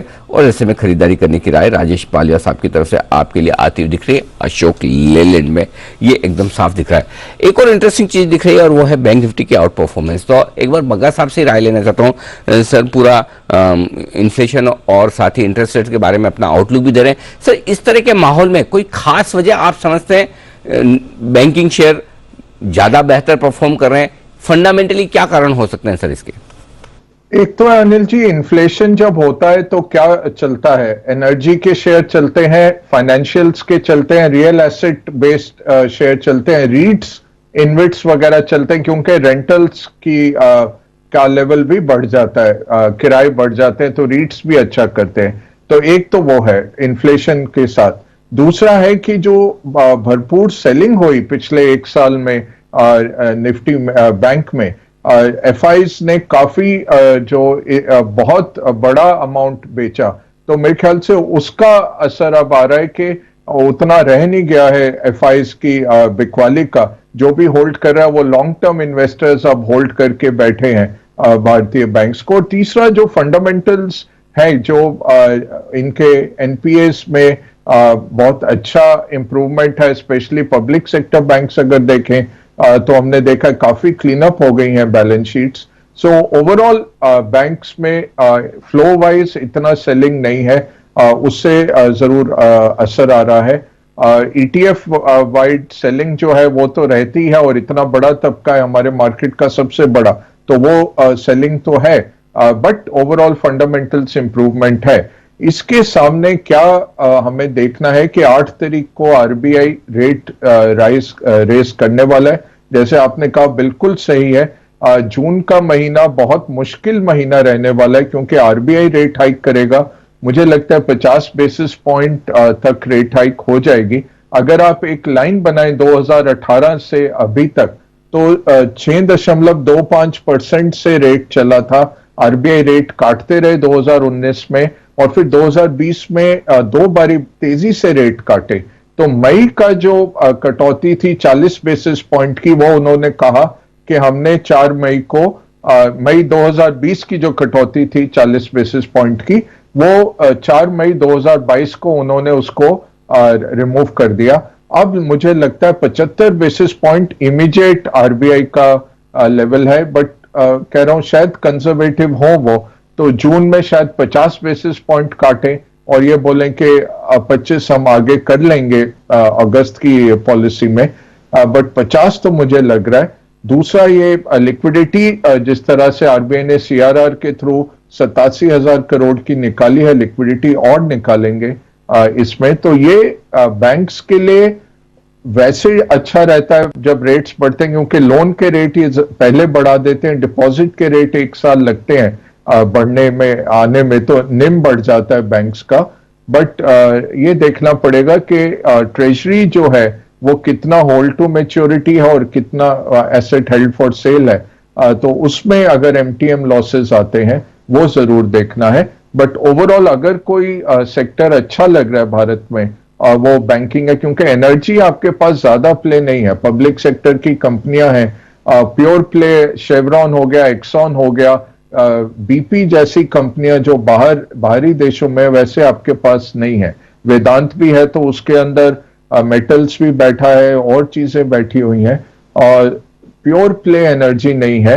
रीट्स अच्छा करेंगे, ये सब इन्फ्लेशन के टाइम करते हैं, तो बैंक्स पसंद है, बट ओवरऑल मार्केट गिरेगा, ETF का पैसा निकलेगा तो बैंक्स पे भी असर आएगा। अनिल जी बिल्कुल परफेक्ट है सर आपका बैंकिंग शेयर पर एनालिसिस। वैसे आज हमारे पास है ना सर, आपके लिए सवाल थोड़े खत्म हो गए। हमें समझ नहीं आ रहा और क्या पूछा जाए, तो अगर आपके दिमाग में कोई और चीज है तो प्लीज बताएं, नहीं तो फिर मैंने कहा फिर मैं आपको धन्यवाद कर दूं, इसलिए बताएं सर। कोई और थॉट आपके दिमाग में है तो? नहीं Anil ji, overall cautious market ही लग रहा है, बट यही है कि फिर अब ब्रोकन रिकॉर्ड हो रहा है, और जब सब कॉशियस हो जाते हैं तो मार्केट आपको कॉन्ट्रेरियन व्यू देगा। बट ओवरऑल देखें तो सिचुएशन इतनी अच्छी नहीं है। यही हम कह सकते हैं कि पचा है कि नहीं, क्या मार्केट ने ऑलरेडी इसको फैक्टर इन कर लिया है, ये देखना है। बट बॉटम फॉर्मेशन नहीं है, किसी भी आप इंडिकेटर पे देखें। बॉटम तब बनेगा जब ज्यादातर लोग सोचेंगे कि रेट हाइक अब हो गया, अब तो काटने का टाइम आ गया, उस टाइम पे आप कह सकते हैं कि बॉटम बनता है। अभी हम सिर्फ डाउनवर्ड एक ट्रेंड में है, होपफुली डाउनवर्ड स्पाइरल नहीं है, जो आशु जी रोज पूजा करते हैं कि डाउनवर्ड स्पाइरल हो, वो होपफुली नहीं है। हमारे मार्केट काफी ये रहे हैं कि होल्ड कर पाए हैं इतनी भयंकर सेलिंग के बावजूद, डोमेस्टिक इनफ्लोज के कारण मार्केट्स ने होल्ड किया। इकोनॉमी अच्छी है हमारी, बट जब सेंटिमेंट बिगड़ेगा तब हमें पूरे विश्व के साथ ही जाना पड़ेगा। तो कॉशन है अनिल जी, इतना जल्दी बॉटम नहीं आता इधर। ये इस बार ही टाइम लगने वाला है, क्योंकि 2020 अलग था, वो सरप्राइज कर गया, $10 ट्रिलियन के नोट छापे गए थे। अब वो नोट निकाल रहे हैं और 1 जून से क्वांटिटेटिव टाइटनिंग आ रही है। 2018 में छोटे अमाउंट पे शुरू की थी टाइटनिंग, और वो 2 साल बाद जब रेट हाइक करना शुरू किया था, उसके 2 साल बाद टाइटनिंग शुरू की थी, फिर भी मार्केट्स गिर गए थे। यहां तो आपने मार्च में टाइटनिंग शुरू किया और मार्च में QE बंद किया, नोट छापने मार्च में बंद किए, और जून से आप कुछ टाइम ही नहीं मिला मार्केट को, 2 महीने का एडजस्टमेंट रहा, और जून से आप नोट निकाल रहे हैं इकोनॉमी से, इतना लिक्विडिटी निकलेगा उसके चलते बहुत बड़ा असर हो सकता है मार्केट में। ये कहना मुश्किल है कि पचा हुआ है, मेरे ख्याल से वो सारा पचा नहीं हुआ है, तो उसमें एक डाउनवर्ड मूव आ सकता है। अच्छा सर, बाय द वे आपको थैंक यू बोलूं उससे पहले ये बताइए सर, नेक्स्ट वेडनेसडे क्या कर रहे हैं सर आप, कोई शेड्यूल? और अनिल जी आपके साथ है। हाँ तो 1 तारीख हाँ बिल्कुल 1 तारीख है, तो 1 तारीख को बग्गा साहब हमारे साथ होंगे और एबी ऑफ ग्लोबल मार्केट्स, ये शो आप 1 तारीख को फिर से देख पाएंगे वेडनेसडे। आज हालांकि उससे पहले मुलाकात होगी हमारी मंडे को भी, लेकिन याद आ गया तो मैंने कहा अभी से बता दिया जाए। बिल्कुल, तो मंडे को तो मुलाकात फिर से होगी। और इस बीच में भगवान न करे कोई बहुत ज्यादा ऊपर नीचे। अच्छा ऐसा नहीं बग्गा साहब की मार्केट गिरता तभी हमें आपकी याद आती है, बढ़ता तब भी आती है, मतलब हाँ गिरता है तब। जी जी सर। और मैं भी परमा बोलूं अनिल जी, मैं भी इन्वेस्टर ही हूं, मुझे शॉर्टिंग में बिल्कुल मजा नहीं आता, ना मैं कर पाता हूं। करवाते क्या एक आशु सर के साथ आपका बुल वर्सेस बेयर हो जाए। बहुत सुलझे हुए हैं।